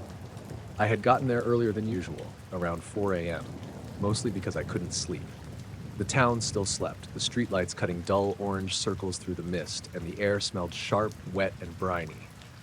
I carried my gear down the old wooden pier, the boards slick under my boots, and untied my skiff. It bobbed gently against the pilings, more restless than usual in the fog, or maybe it was just me noticing. I pushed off quietly, letting the small motor guide me into the channel. Normally the gulls are noisy this early, squawking over scraps and the occasional fish tossing itself at the surface. Not today. Complete silence. It felt wrong. About 10 minutes in, I noticed the first flicker, barely visible at first, a faint pale light moving just above the water. I thought it was a buoy, or maybe a reflection from a dock lamp, but the fog distorted everything. I stopped the motor and stared. The light bobbed slightly, but it didn't drift with the current. It moved independently, almost like it was gliding. I leaned forward and shined my flashlight toward it. The beam hit nothing. No buoy, no floating debris, nothing at all. The light didn't respond, didn't refract, didn't move faster or slower. It just kept that gentle, impossible motion. I tried to talk myself into rational explanations. Fishing lanterns? Someone on a nearby boat? But the harbor was dead, and I could see the silhouettes of the other boats, all tied up and dark. I raised the flashlight again, and the light blinked out, instantly. Just gone. I scanned the fog, my heart racing a little. The water was still. The pier, the skiff, even the faint waves looked normal. I drifted a little closer, trying to get a better look. Then more lights appeared, 3 of them now, spaced out as if in formation. They moved over the surface slowly, without disturbing the water, and without sound. I could hear my own breath in the fog, the creak of the oars, the subtle slap of the skiff against the water, and nothing else. I aimed my flashlight again. The lights vanished like someone had switched them off. The harbor was empty, quiet, normal. My pulse had picked up, and I realized I was holding my breath, trying to convince myself it was my eyes playing tricks, that the fog and early morning light were fooling me. But I couldn't shake the memory of the lights moving in a deliberate pattern. I drifted in the skiff, keeping my eyes on the water, half expecting the lights to reappear. Then I noticed something else. The harbor's normal reflections from the distant streetlights were flickering oddly, bending in ways that didn't make sense. It wasn't the fog. I know the fog. I've been out here in mornings like this plenty of times. These distortions were unnatural. I reached for my radio, thinking maybe another fisherman had spotted something, but I remembered I hadn't seen anyone out here. I muttered into the mic anyway, but there was no reply, just the static and the low hum of the fog. Then one of the lights reappeared, closer now, floating above the surface of the water. It was a pale, cold color, not quite white, not bright, not warm. It seemed to drift toward me, slow, careful. I froze. My hands gripped the oars, knuckles white, and I dared not move. It stopped a few yards away, hovering above the water. I could see the faint outline against the fog, a subtle glow, almost imperceptible, but distinct. It didn't wobble, didn't pulse, just hovered. I raised the flashlight again. Nothing. The light vanished in an instant. The harbor went still, completely normal. I let out the breath I didn't realize I was holding and paddled toward the pier. The gulls had started making noise again, some diving toward the water. The sound, a sudden and jarring return to reality.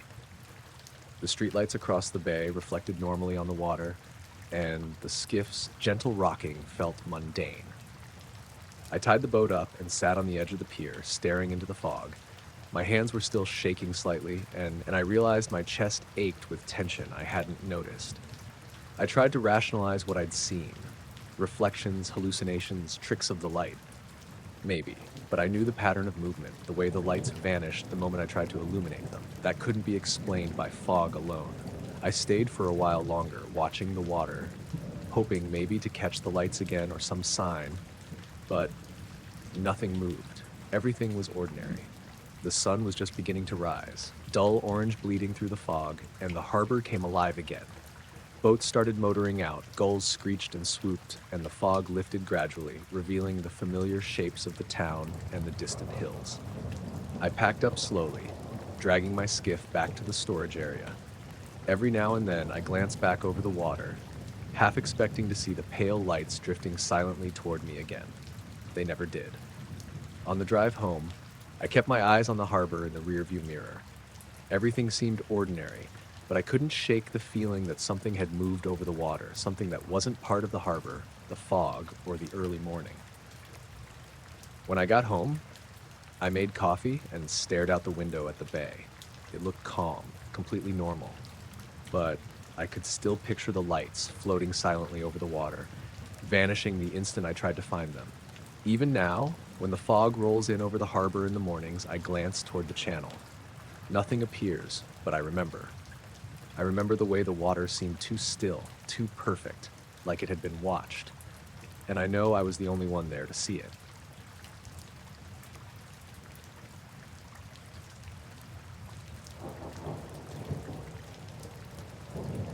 I was halfway home, heading down Country Road 17 when I noticed the first flicker.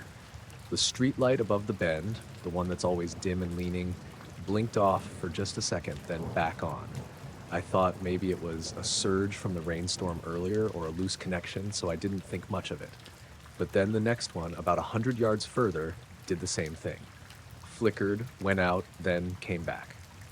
The road was quiet. It's a back road, really, if mostly farmland on either side, with patches of pine and oak breaking up the fields. I could see the glimmer of water in a pond at the edge of a field to my right, and the only sound was the windshield wipers swishing lightly over the wet glass. The night was unusually clear after the rain, and the air smelled of damp earth and wet grass. By the third light, I started paying closer attention. Each one flickered in sequence as I passed. Not all at once, Spike, just the one nearest me, then the next, then the next. It wasn't the timing of my car either. I stopped for a moment at a curve to check my phone for the map, and the lights kept doing it. The blinking was subtle, almost like the lights were hesitating, unsure whether to be on or off. I glanced up through the windshield, and that's when I saw it. A dim, circular glow drifting above the trees along the horizon. It was low, low enough that the treetops seemed to reach for it, but not close enough to make out any structure. The glow was soft, not bright, like someone had taken a flashlight and diffused it through frosted glass. It moved slowly, smoothly, no sound at all. No engine hum, no wind, nothing. I blinked and tried to adjust my eyes. It kept moving, parallel to the road, following the line of trees. I could see a few faint stars behind it, and they didn't shift as it moved, which made it feel even more unreal, like it existed in its own little bubble of sky. I wanted to tell myself it was a drone, or a reflection of my headlights off a low cloud. Nothing about the motion made sense.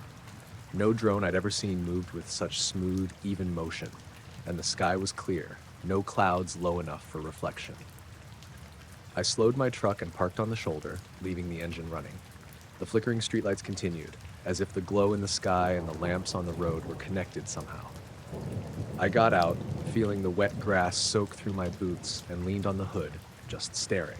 Milo, or any dog or cat, would have been barking by now if something had been audible, but the world was unnervingly quiet. The usual nighttime sounds, cicadas, distant traffic, the rustle of wind through the leaves had gone soft, muffled, like someone had turned down the volume on the earth. The glow drifted closer, or maybe I just got used to seeing it. It seemed larger now, a perfect circle of soft white, no defined edges. There was a faint pulse, almost imperceptible, like the light was breathing slowly. My chest tightened, not from fear exactly, but from the strangeness of how wrong it felt. Everything in that rural stretch of road had a rhythm, streetlights, wind, even the distant hum of power lines.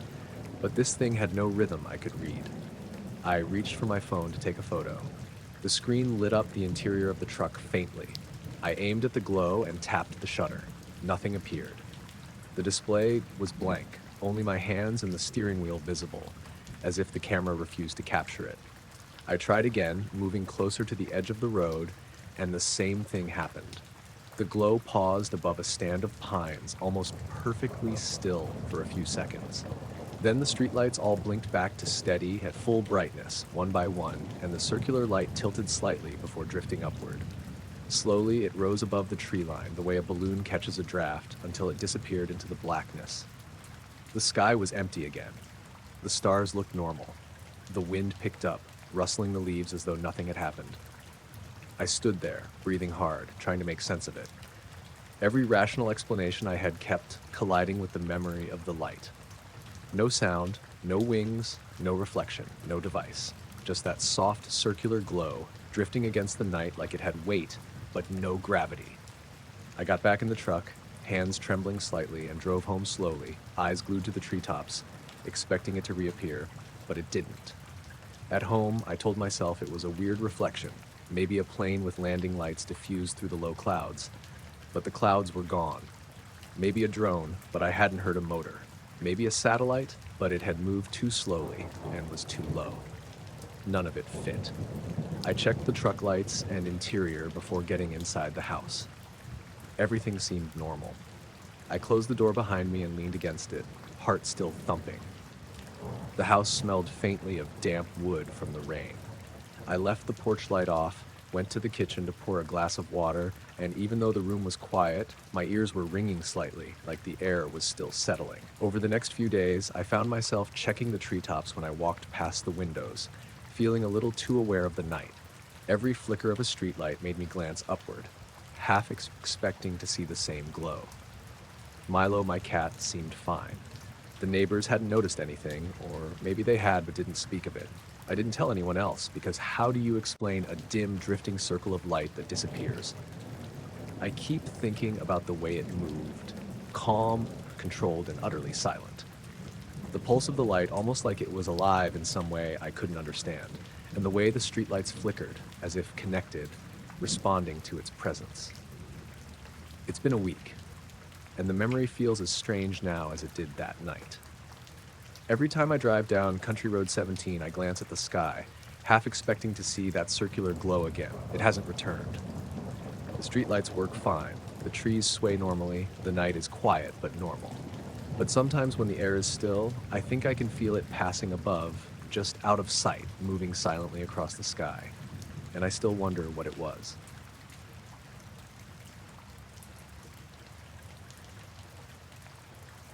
I woke to a dim, bluish light filling my bedroom. At first, I thought I'd left my phone on, or maybe one of those night lights was casting a weird glow through the blinds, but everything in the room looked normal except for the color. It wasn't bright, more like a faint mist of light that made the edges of furniture look slightly blurred. I sat up, rubbing my eyes, trying to figure out if I was dreaming. The light didn't flicker, didn't shift. It just hung there, soft but unmistakable. My bedroom faces the backyard, so I slipped out of bed and crept to the window, expecting maybe some neighbor's car, a porch light, something obvious. Nothing. The yard was dark, the trees casting their usual shadows, nothing moving. I pressed my face closer to the glass.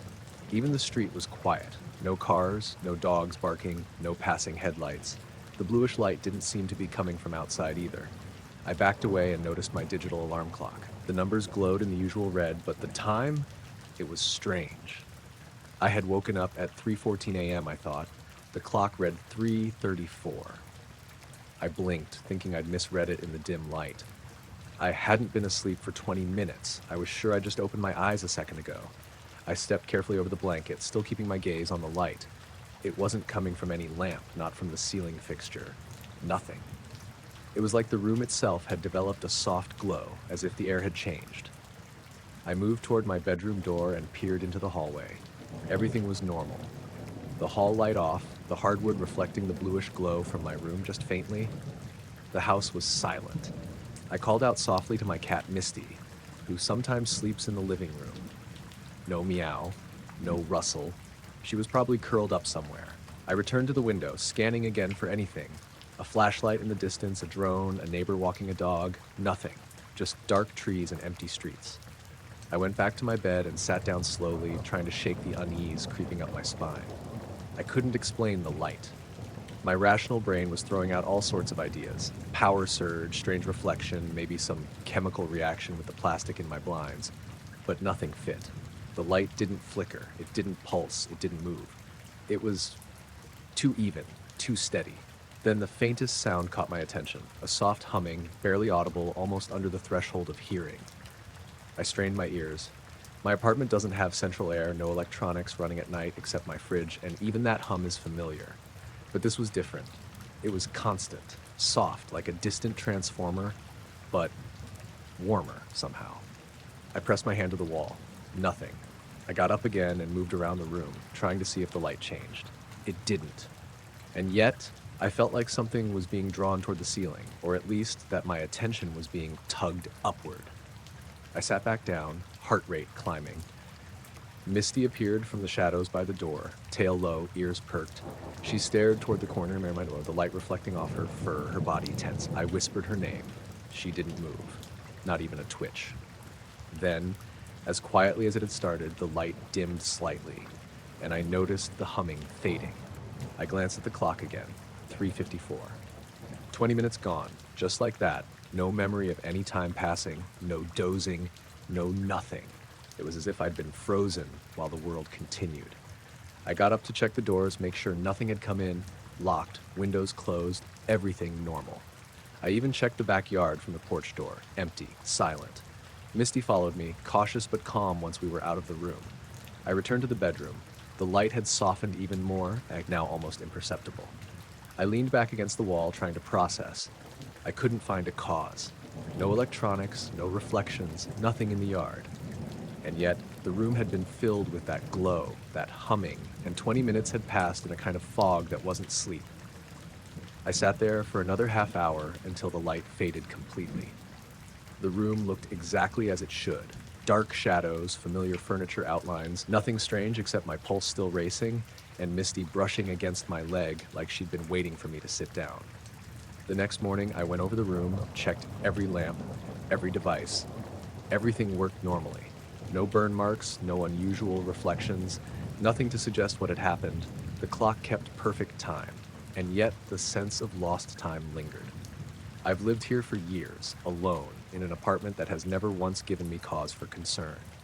I've stayed up late, woken in the middle of the night, stared at the ceiling wondering about insomnia, about dreams, about the quiet world, but nothing had ever filled the room with light and left me with that strange, suspended awareness. I can't explain it. I can't find a rational cause. Friends and family have offered ideas, reflection, malfunctioning bulb, maybe I dozed and imagined it, but I can still feel it when I think back. The quiet, the soft glow, Misty frozen in place, the humming just beyond comprehension. I haven't seen it since. Not the light, not the humming, not the lost minutes. The night feels normal again, the apartment dark and familiar. But sometimes, when I wake before dawn, I glance at the clock and the faintest shadow of blue seems to linger in the corners. And for a moment, I remember those 20 minutes that disappeared into nothing. I've tried not to dwell on it too much, tried to chalk it up to fatigue or stress. But even now, when the world is quiet and the early morning light just begins to creep across my walls, there's a part of me that wonders if it could happen again. If the room might suddenly glow and time might slip away while I blink.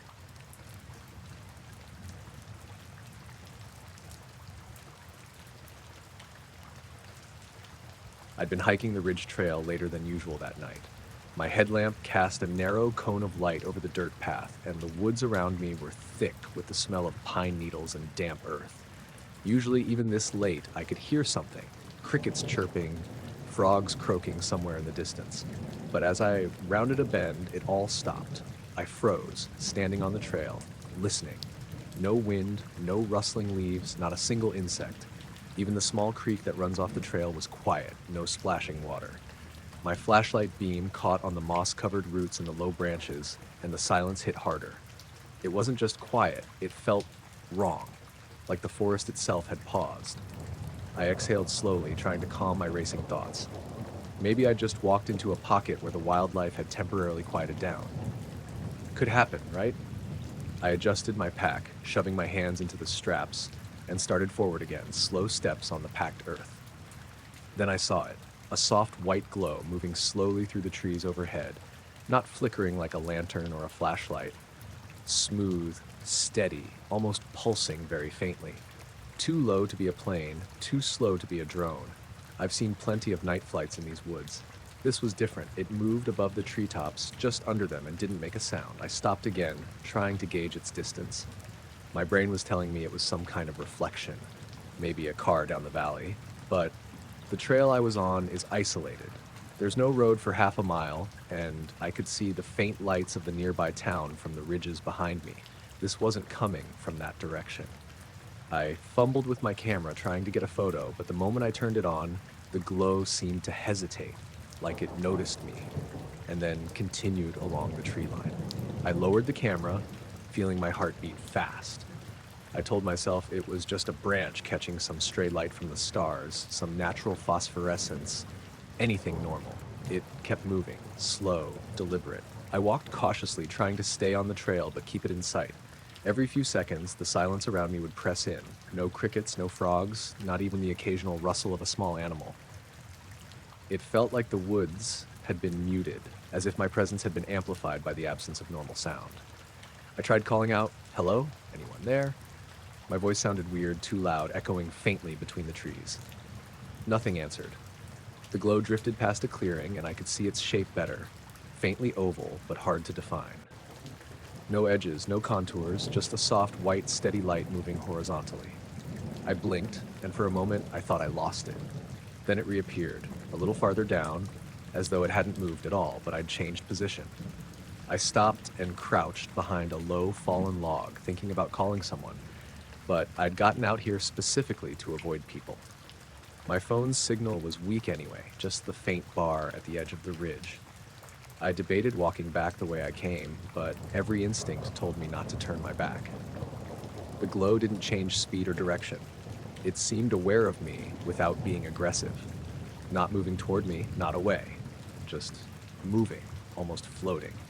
My fingers tightened around my flashlight. Every time I swept it toward the light, the glow didn't flicker or respond. It just kept its slow, horizontal drift. A branch snapped behind me. My heart jumped. I swung my light back, expecting maybe a deer, but saw nothing. The glow in front of me remained, steady, calm, and impossibly low. It didn't make a sound. No engine, no mechanical hum, nothing that suggested movement at all, except the faint shifting through the treetops. I crouched low, breathing slowly. Part of me wanted to run. Part of me was rooted there, unable to look away. Every instinct in my body was yelling at me that this was unnatural. But I told myself that I'd be the first to admit if I was hallucinating or seeing some reflection. I've hiked here in worse conditions, alone at night, and never felt like the woods were holding their breath. I slowly started forward, trying to keep the glow in sight while edging back toward the lower trail, the one that led toward the valley and, eventually, lights and people. As I walked, the glow moved in sync with me, not changing pace, not reacting to my movement, just sliding over the treetops. Minutes passed. I had no sense of distance. I thought about stopping again, but if I paused too long, I worried I'd lose whatever it was completely. It kept drifting, calm and silent, over the ridge and toward the lower pines. I kept moving, and the silence in the forest never broke. No insects, no frogs, no wind. Just me and this moving light. Then, gradually, as if someone had flipped a switch, the insects started up again. The crickets came back first, quiet at first, then louder. A frog croaked somewhere off to the left. The wind brushed through the leaves. And the glow, I don't know how to describe it, seemed to rise slightly, then fade entirely, like mist evaporating. One moment it was there, the next the sky was dark and normal again. I slowed, almost stumbling. I looked around, waiting for some sign that it was hiding, but the woods looked like any other night. Stars above, branches moving in the wind, normal sounds. I stayed there a long while, letting my pulse slow, listening to the returning chorus of frogs and insects. I didn't see it again. I walked the rest of the trail to the parking lot, my flashlight off, relying on the faint starlight. The town lights were a few miles away, and when I got in my car, I kept checking the tree line, half expecting to see the glow reappear, hovering just out of reach. That night, and for weeks after, I kept thinking about it. I've hiked this trail hundreds of times. I've been out in the woods at all hours. Nothing ever behaves like that. Silent, steady, moving against the wind, existing just below the treetops. I can't explain it. I don't know if it was some strange natural phenomenon or something else entirely. But I know I wasn't imagining the silence, the way it moved, the feeling that the forest itself had paused while it passed. I've gone back since, during the day, and even on other night hikes, but it never happened again. Still, sometimes when the wind is calm and the crickets stop for a moment, I swear I can feel it, drifting through the treetops, silently, just out of sight.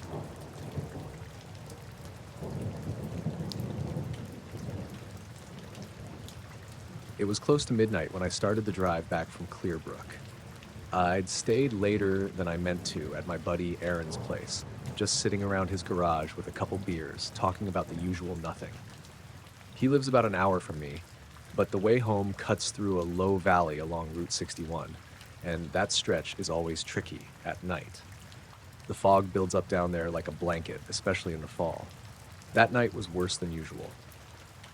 I hit the fog about 20 minutes into the drive. It wasn't the patchy kind where you can still see sky between dips. It was thick, soup thick, where my high beams just bounced white back into my eyes. I clicked them down to low and crawled along at maybe 40, hugging the right side of the road. The air felt heavier inside the car, like I was breathing the fog too. About halfway into the valley, I noticed something strange. The fog ahead of me wasn't just reflecting my headlights. It had this pale glow to it, almost like the light was inside the fog itself. At first, I thought it might be a house or a barn off the road, or maybe construction equipment with floodlights. But the glow didn't look anchored anywhere. It kind of pulsed, faint but steady, like a lantern was being moved around in there. I slowed even more, leaning forward, trying to make sense of it. My first thought was that another car was pulled over up ahead with hazards on. I turned the radio down without really thinking, listening for an engine, but the night was silent except for my tires humming on the wet pavement. The glow grew stronger as I got closer, until it filled the fog maybe 100 yards ahead.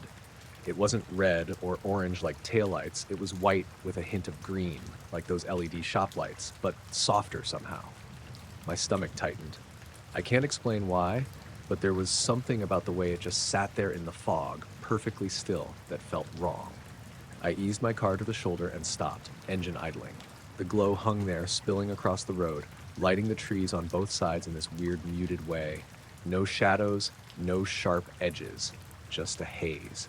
I sat there for maybe a minute, debating whether to drive through it. That's when it happened. Without any sound, no hum, no whir, nothing. The glow lifted. Not gradually, like smoke drifting up, but straight up, vertical, like someone yanked it on a string. 1 second, it was right there, filling the road, and the next it was rising into the fog above. My jaw actually dropped. I watched it shoot upward, perfectly smooth, no flicker, no sway. The glow went higher and higher until it disappeared into the low clouds above, leaving only the regular gray fog in front of me. The whole valley seemed darker after that, like someone turned off a light. I realized I'd been holding my breath. My hands were tight on the steering wheel, even though I wasn't moving. I rolled down the window, half expecting to hear something in the trees, but there was only silence. No crickets, no wind, nothing. I finally put the car back in drive and crept forward, easing past the spot where the glow had been. There was nothing on the ground, no cars, no equipment, no tracks on the shoulder. Just damp pavement and fog pressing in close on both sides. I kept going, eyes flicking between the road and the sky above. The fog hid most of it, but every so often I thought I saw a faint shimmer behind the clouds, like something moving higher up, too far to really track. I tried not to stare. My focus kept snapping back to the road lines in front of me, white paint fading into the mist. The rest of the drive through the valley stretched on forever. I kept expecting the glow to reappear around the next bend, but it didn't. Just fog, mile after mile, until finally I climbed out of the low ground and the air cleared. By the time I got home, my shirt was damp from sweat. I shut the car off in the driveway and sat there for a while, staring at my porch light through the windshield, too wired to move. The whole ride, I kept replaying it in my head, trying to slot it into something normal. Some kind of spotlight, a helicopter, maybe a weird reflection from another vehicle. But there hadn't been any noise, not even the faintest. And the way it rose, quick and smooth, cutting straight up into the clouds without drifting, that's what kept bothering me. I didn't tell Aaron about it the next day. I didn't tell anyone at first.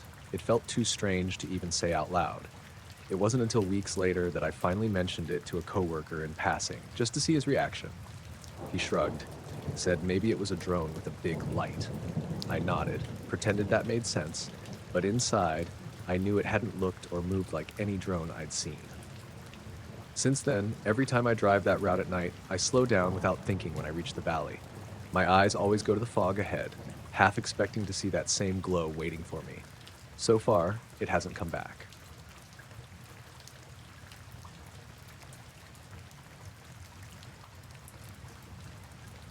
I was putting the last bag of birdseed in the back of the delivery van when the sign over the store started to twitch. We'd been having trouble with the old fluorescent at the front. The letters in the open went dim now and then. You could hear the ballast whining if you stood out on the porch on a quiet night. Tonight, the buzzing had a different rhythm. It wasn't the usual electrical stutter, not the kind you get when an old tube's about to die. The letters blinked twice, then steadied. Then one of the tubes flashed with a long, drawn-out flicker like someone taking a breath and not letting it out. I glanced at my watch. It was 10 after 10. Closing time. The highway had been empty for hours, and the pickup that usually idled by the gas pumps had gone sometime after 9. I had already swept the floor and stacked the paperbacks on the return shelf, put the last lottery slips in the drawer. Locking up was the part I liked. Shutting out the night, lining up the receipts, the click of the deadbolt. Today, the click sounded louder than normal.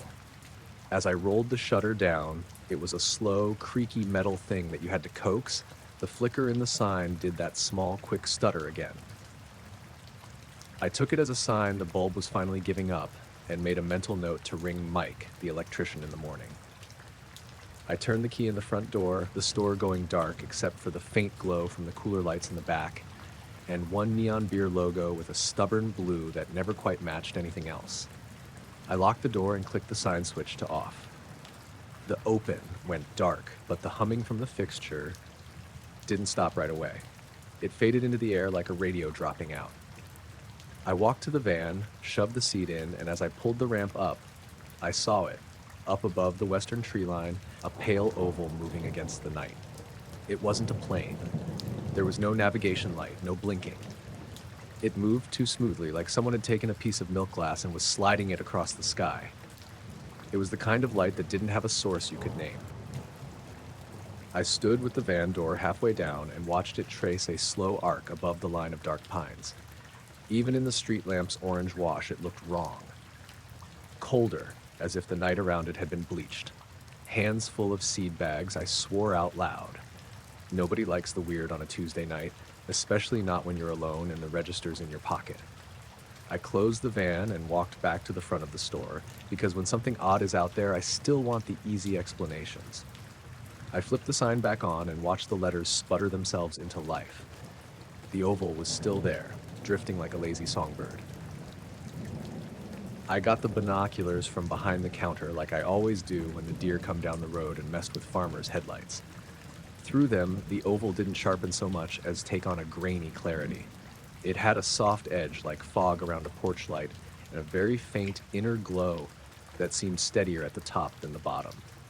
There was no shape beneath it, no dark underside, nothing to suggest a craft, a balloon, a satellite. Just that flat, pale oval moving in a steady line. Against the grain of looking cool, I fumbled for my phone. Camera, quick photo, send it to Mike, get a laugh, finally sleep. The camera app stalled before it warmed up. The screen went gray, then vibrant, then the photo came back all right, except where the oval was. A washed out smear. I tried again. Same smear. I cursed and put the phone in my pocket, because when technology starts to flake, the confidence that follows goes with it. There were little things that night that I couldn't quite file away. The gas pumps had that thin blue ring of LED on their hoses that usually twinkled when you pushed a button. Tonight, one of them pulsed once in perfect time with my heartbeat. The old clock behind my register, the cheap plastic thing I never bothered to replace, had stopped.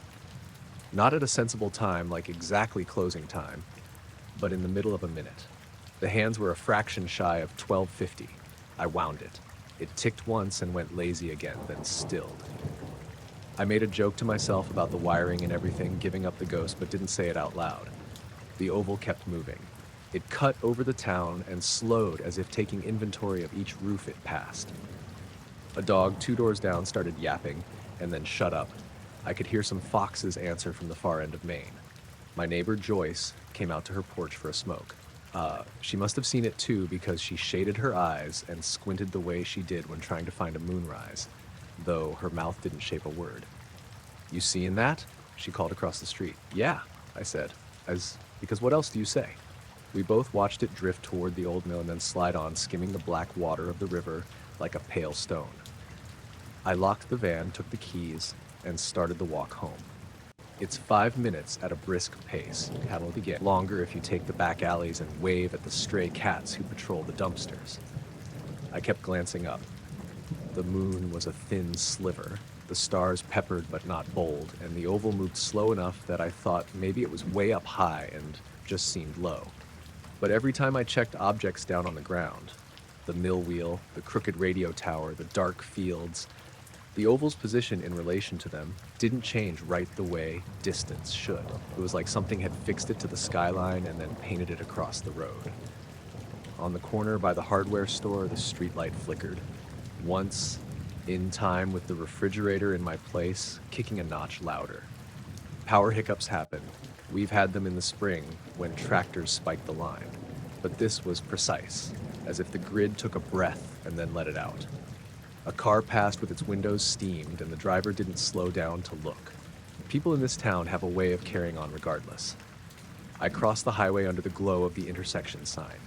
The oval came straight out over the river, then paused. For a long moment it hung there, like a coin balanced on its edge, and I felt the hair on my forearms rise. My pulse picked up a beat I can't explain. Not fear, exactly. More a small, steady alarm like a kitchen timer someone set wrong. I thought about waking my wife inside.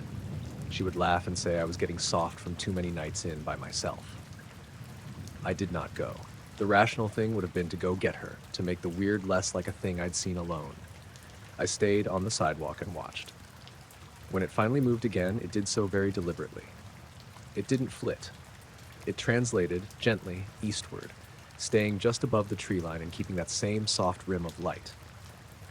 As it passed over the high bluffs, the river reflected a pale smear, and for the briefest second it looked like the oval had a twin below it on the water, but the reflection never sharpened into anything that could be a hull or a silhouette. The surface of the river stayed dead smooth. By the time I reached my porch, my hair was damp with sweat, though it was a cool night.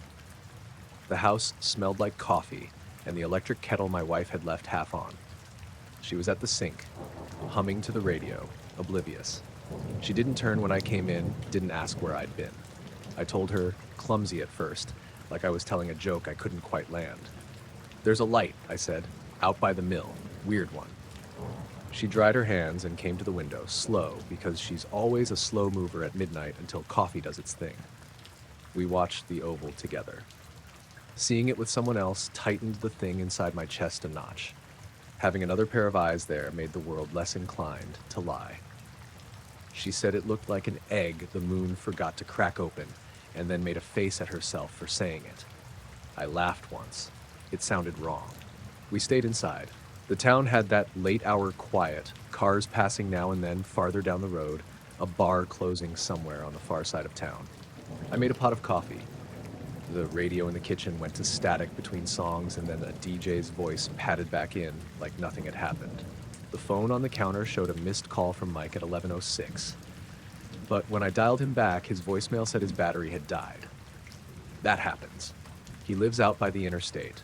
His truck's lights wash the sky sometimes, and he'd been out fixing a line earlier that week. I left him a message anyway. Maybe he'd seen something on the way home. We didn't stay for the whole thing. The oval drifted on and then peeled off towards the east horizon where the sky meets more trees and some cornfields. It slowed, brightened a fraction, and then vanished like someone had rolled it up and put it away. It didn't shoot off like a rocket or snap shut like a camera. It simply became indistinct, smeared into the low cloud stripe until there was nothing but a memory of light. The rest of the night was ordinary in all the ways that count. The kettle clicked off. The radiator hissed. Our dog snuffled and then snored. I lay awake longer than I should have and kept replaying small details. The way the sign had flickered as if in response, the clock that had stopped for almost no reason, the dog 2 doors down dropping its bark mid-sentence. In the morning, everything looked like morning. The sign was dead and the owner had already gone by to scold the manufacturer. Mike called back and we arranged a time to replace the ballast. The clock on the wall ran like clockwork. A man watering his lawn waved as I drove down Main, as he always does, and the world wore its normal face. But when I sweep the store now, late at night, there are moments I pause and look up without meaning to. Sometimes the fluorescent hisses in a way that sounds almost like breath. Sometimes the neon beer sign buzzes for no reason. I tell myself to fix the wiring, to call the electrician early, to buy a new clock. Practical things. I don't have any good answer for the light that moved across the dark. I can only write down what happened as close as I can remember it, the way it made the night feel like it had a center, and how the town kept its head down and went on, like nothing significant had passed through our sky.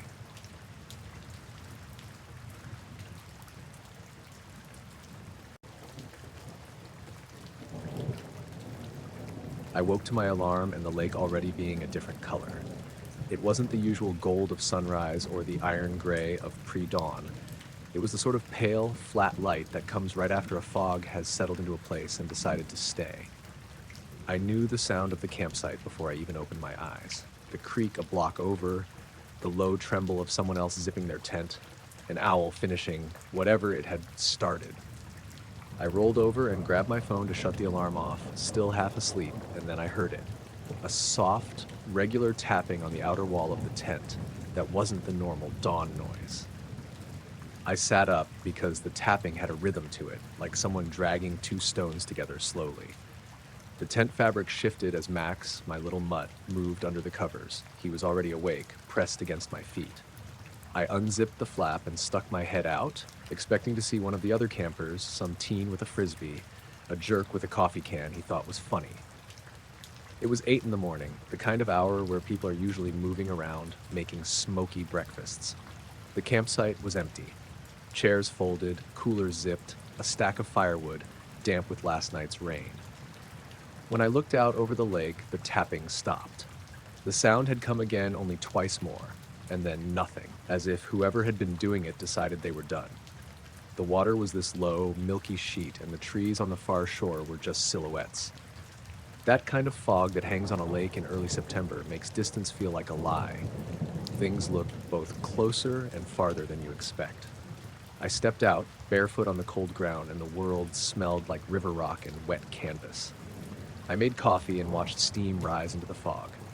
I hadn't slept much, restless like I always get when I camp alone, and my thoughts were the sort that pile up quietly. What I'd need to fix on the truck when I got home, whether to stop for a burger on the drive, that kind of low-level life stuff. I walked the little spit of sand toward the water with my mug in hand. Max padded by my side and kept looking up at the trees as if he expected a squirrel to fall out. There were small, odd things that morning, nothing big enough to be a headline, but enough to make me notice. The usual chorus of birds was subdued, like someone had turned their volume down. A loon called once somewhere far to my left and stopped as soon as it started, not the long, sliding calls I knew, but a short, broken sound that felt wrong. On the far bank, the reeds didn't move even though I felt the chill of a breeze on my face. There were a few small ripples where fish broke the surface, then nothing. And then as I put my mug down on a driftwood log, I saw the first dim light. It sat low over the water, not bright enough to glare, more like the color of a coin underwater. At first I thought it was a reflection, the way a cabin window picks up a pinprick of sunrise. But this light had no anchor. It hovered maybe a foot above the surface, just beyond where the weeds dropped off into deeper water. I squinted, trying to see if it was a lantern someone had set afloat. Nothing. No boat, no headlight, nothing moving except the pale hush of fog. Then 2 more appeared, spaced out in a line, 3 pale coins of light, each one steady. They were dim enough that my eyes had to adjust and bright enough that they cut through the mist in little columns. They hung over the lake like lighthouse models set down on the water and left. My first practical thought, reasonable, sensible, was that someone was doing some kind of fishing with underwater lamps. Except no one had been out past dawn, at least not in a spot this close to shore. Also, the lights didn't reflect on the surface the same way a lamp would. They made little halos in the mist, but the water under them stayed dark. I fumbled for my phone to get a photo, but the screen stuttered and went black for a second. When it came back, the camera app froze on the loading wheel. By the time I got it to respond, the lights had drifted a little, not in random motion, but like a piece of string pulled equally from both ends. They moved apart, slow and exact, keeping a triangle shape, like 3 points of a compass running a precise pattern over the glassy lake. There wasn't any sound. No motor, no bobbing, just that soft rise and fall in my chest. Max emitted a low whine and leaned forward, hackles a little up. He doesn't do that often. I turned my flashlight on and swept the beam the way people do when they try to make sense of a strange thing, because a flashlight makes everything normal, at least in stories. The beam carved through the fog and the light cores stayed put, dull and indifferent. When I aimed the beam directly at the nearest one, it didn't change. If anything, the fog around it seemed thicker, the light itself staying the same pale coin. I called out to the other campers a lazy, "Hey, you seeing this?" But the only answer was the tap of my mug against the log when I put it down too hard. No one else stirred. I could hear the flap of a tent in the next row, but that was it. The 3 lights continued their slow divergence, staying equidistant like a small mechanism operating on rules I couldn't see. There were more small things. My watch, old and dependable, read 5 minutes ahead of my phone. The phone's battery indicator showed full, then dropped, then read full again like a mood swing. I don't usually pay that much attention to gadgets, but when your devices start acting like they have their own ideas, you notice. The campground's lone ranger, the elderly guy who runs the place, drove by in his pickup to collect the trash and stopped on the far loop. He lifted a hand like he recognized I was looking, but he didn't slow. No one else in the park seemed even aware. He disappeared behind a line of pines and the truck didn't come back. The lights drifted apart until they lined the quarter perimeter of the lake, almost forming a shallow arc.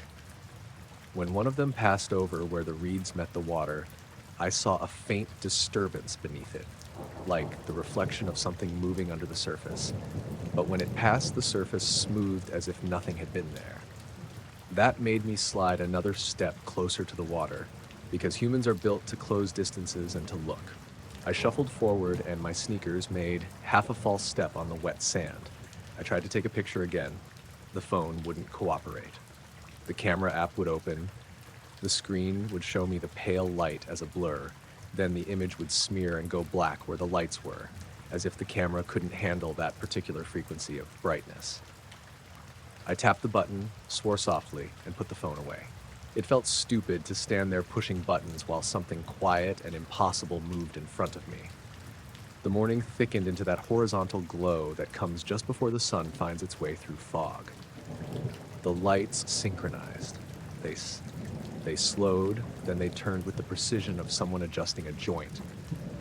For a moment, they drew together in a triangle, the way 3 people might form if they were passing something between them, as pausing like that before doing something. I thought of a synchronized drone light show, but everything about this excluded the things I knew about. No whine of propellers, no jitter, no tiny corrections. These moved as if with an internal geometry. Then they did something that made my stomach drop. The 3 points began to ascend, all at once, not scattering, but slowly rising in perfect unison, as if they were held on invisible filaments. The fog swallowed them as they rose. Instead of streaking away or flaring, they slipped up into the mist and became dimmer until they were nothing but a suggestion in the clouds. I watched until I couldn't, until the point where my eyes tired of looking at fog and light, and made themselves stop. When the lights were gone, the lake felt different. The fog had thinned a hair, like someone had decided the scene had been inspected sufficiently, and the world could go back to normal.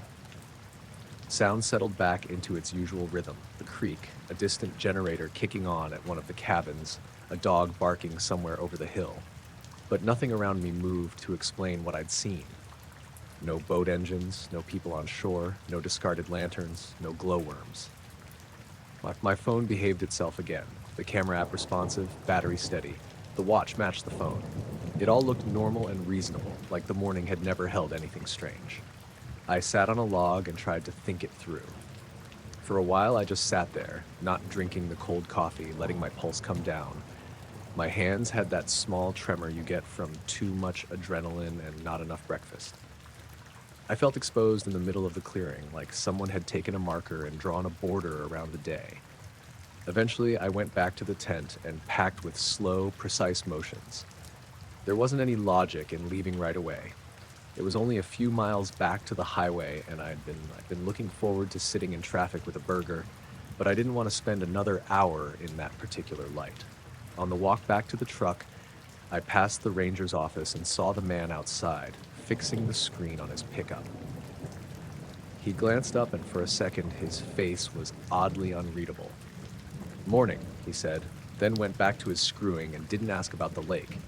A kid from the campsite who was burning off sugar on a bike zipped past and barely looked twice. The world had decided we were all going to pretend this was an ordinary morning. I drove home slow, windows down to take the fog out of my face, and I told myself explanations that made me feel better. Maybe someone had been testing lights for a boat survey. Maybe it was a rare kind of reflection. Maybe I was still half asleep and my brain had made a neat, small thing out of random noise. None of those fit perfectly, but they were small enough to hold in one hand and not be scary. When I stopped at a diner on the way out of town, I ordered eggs and coffee and listened to the TV in the corner whisper about the weather. The people at the counter argued about nothing, the way people do, and for an hour I let that mundanity settle over me like a blanket. I haven't gone back to that lake at dawn since. I've driven past it a few times in the evenings, and the water looks like water again, reflecting the highway lights, and the fog behaves like fog. I told one friend about it, saying the words out loud to see if they would rearrange into something neat. He shrugged and said it sounded like seeing will-o'-the-wisps. Another said maybe it was a geomagnetic thing. I didn't argue with either. I told him I hadn't taken a picture because the camera had glitched, and he laughed and said the universe hates evidence. Maybe he was right. Max and I still camp, not every weekend, but when I can. He doesn't seem worried. He's more interested in where I stash the sausages. Sometimes when I wake in the blue hour, I listen for small taps on the tent, or for the odd rhythm of the world rearranging itself. Most of the time, there's nothing, which is what a morning is supposed to do. But once or twice in the back of my mind, I'll picture 3 pale coins moving in perfect geometry over the water, parting like 3 thoughts that never quite connect, and the way they rose together and slipped into the mist like someone closing a book.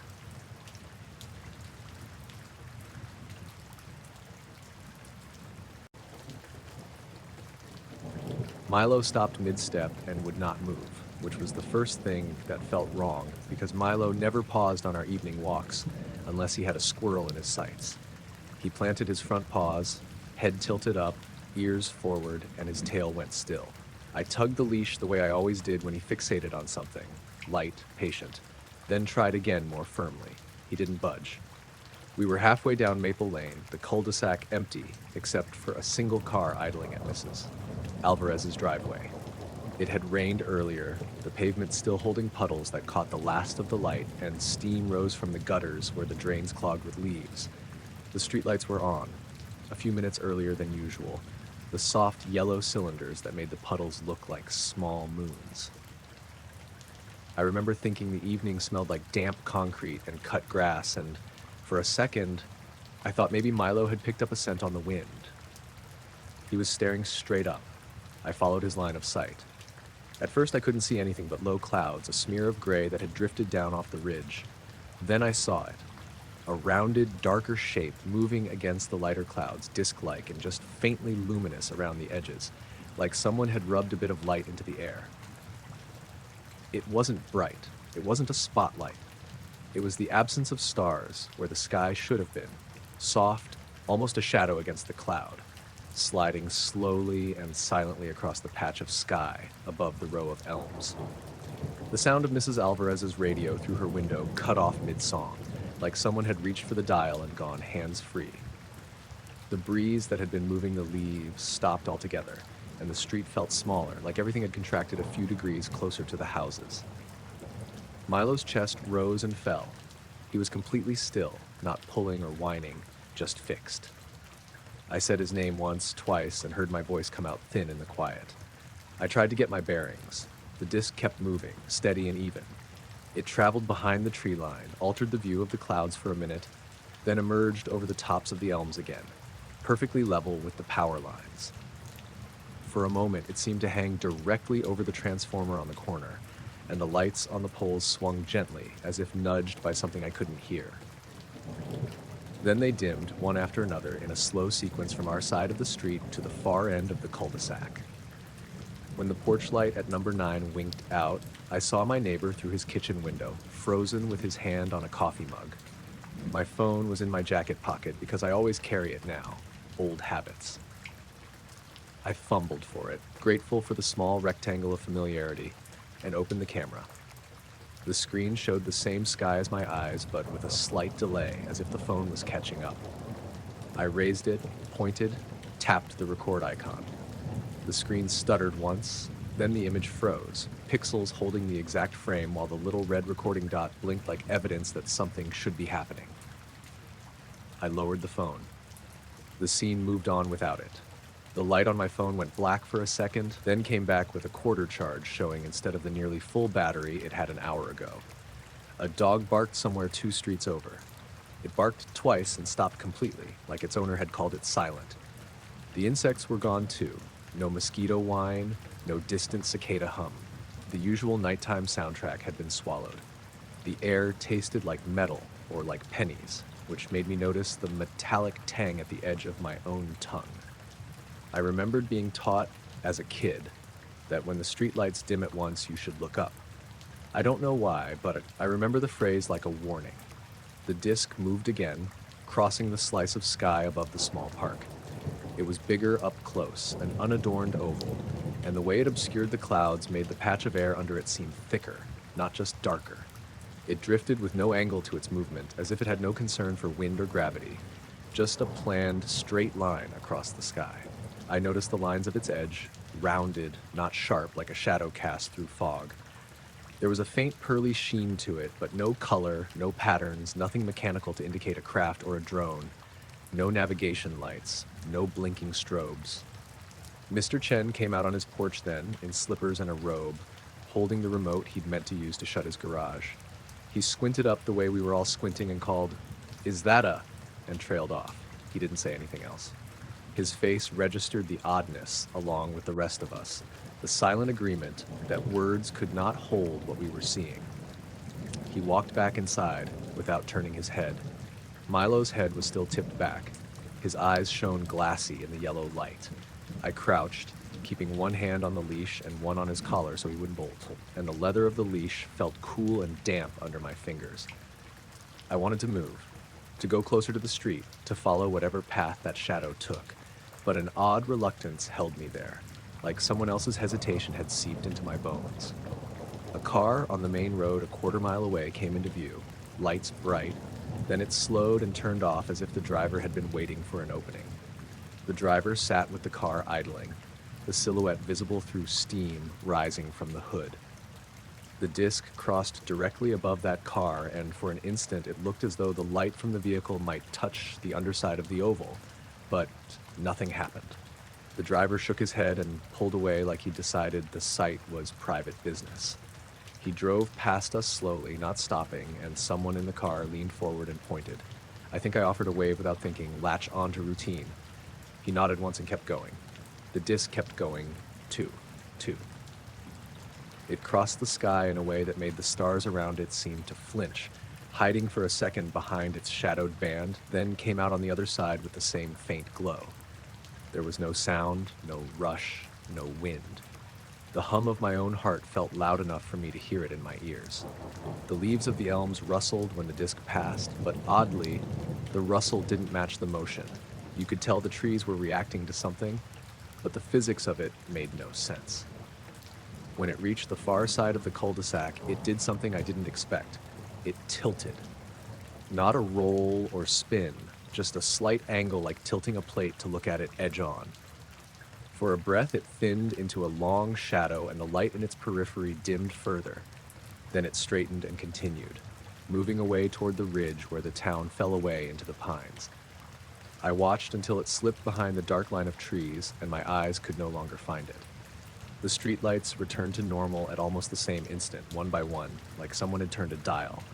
The soundscape trickled back, the distant roll of tires, a dog bark, a neighbor closing a window. Milo lowered his head and yawned, as if he had been waiting for the walk to resume. He shook himself the way dogs do when they decide the world was unimportant after all, and he tugged forward to pull me along the route we'd been taking. I walked, feeling like I'd left a piece of attention up in the sky. My phone buzzed with a text from Jess asking if we were okay. A neighbor's message came through with a single question mark. I thumbed back, yeah, fine, because what else do you say after you watch something that shouldn't be explainable slide across the sky? That night I told myself a dozen ordinary stories. Weather balloon, odd reflection, a trick of the low clouds, and my tired eyes. I drove past the cul-de-sac twice later on to see if any trace remained, if any scientist's tape or a press crowd would appear. Nothing. The trees were normal, the gutters had their usual leaves, the transformer hummed a steady suburban drone. In the days after, small things kept happening that made the memory of that evening feel less like a single event and more like a line of small, inexplicable glitches. My neighbor's porch sensor light blinked at odd hours. A flock of starlings abandoned their roost at dusk and circled without landing for a bare minute before scattering. Once, my radio picked up a stream of static that formed a rhythm almost like a knock and then filled the whole car, the way sound can swell when it finds an empty cup. Each time, I'd look up and half expect to see that shadow moving again. I didn't post photos. The one I'd tried to take was corrupted, an angry smear of pixels that looked like someone had dragged a finger across the sensor. When people asked, I said the usual, weird cloud, lighting trick, probably just a plane. I could feel the strain of looking normal, of choosing the safe explanation. Milo still stares at the sky sometimes when we pass that stretch, and on nights when the moon is thin, I find myself pulling my collar up, smelling the air for metal, for pennies. I don't know what it was. I only know what it did to the order of the street for those few minutes, how it made the normal sounds of a neighborhood fall away until the quiet felt like an answer waiting to be read. We go out most evenings still. The route is the same. Milo has his preferred stops. People wave. The cul-de-sac is peaceful in its ordinary way. Every so often, though, I see a neighbor glance upward at nothing in particular, and we both know we checked the sky once and saw something that didn't belong. We walk home in the dark, and the house lights look ordinary and honest, and I tell myself we're safe. The rest is a shape I keep in my head, like a shadowed disk that crossed the sky and left the world to reclaim its sounds.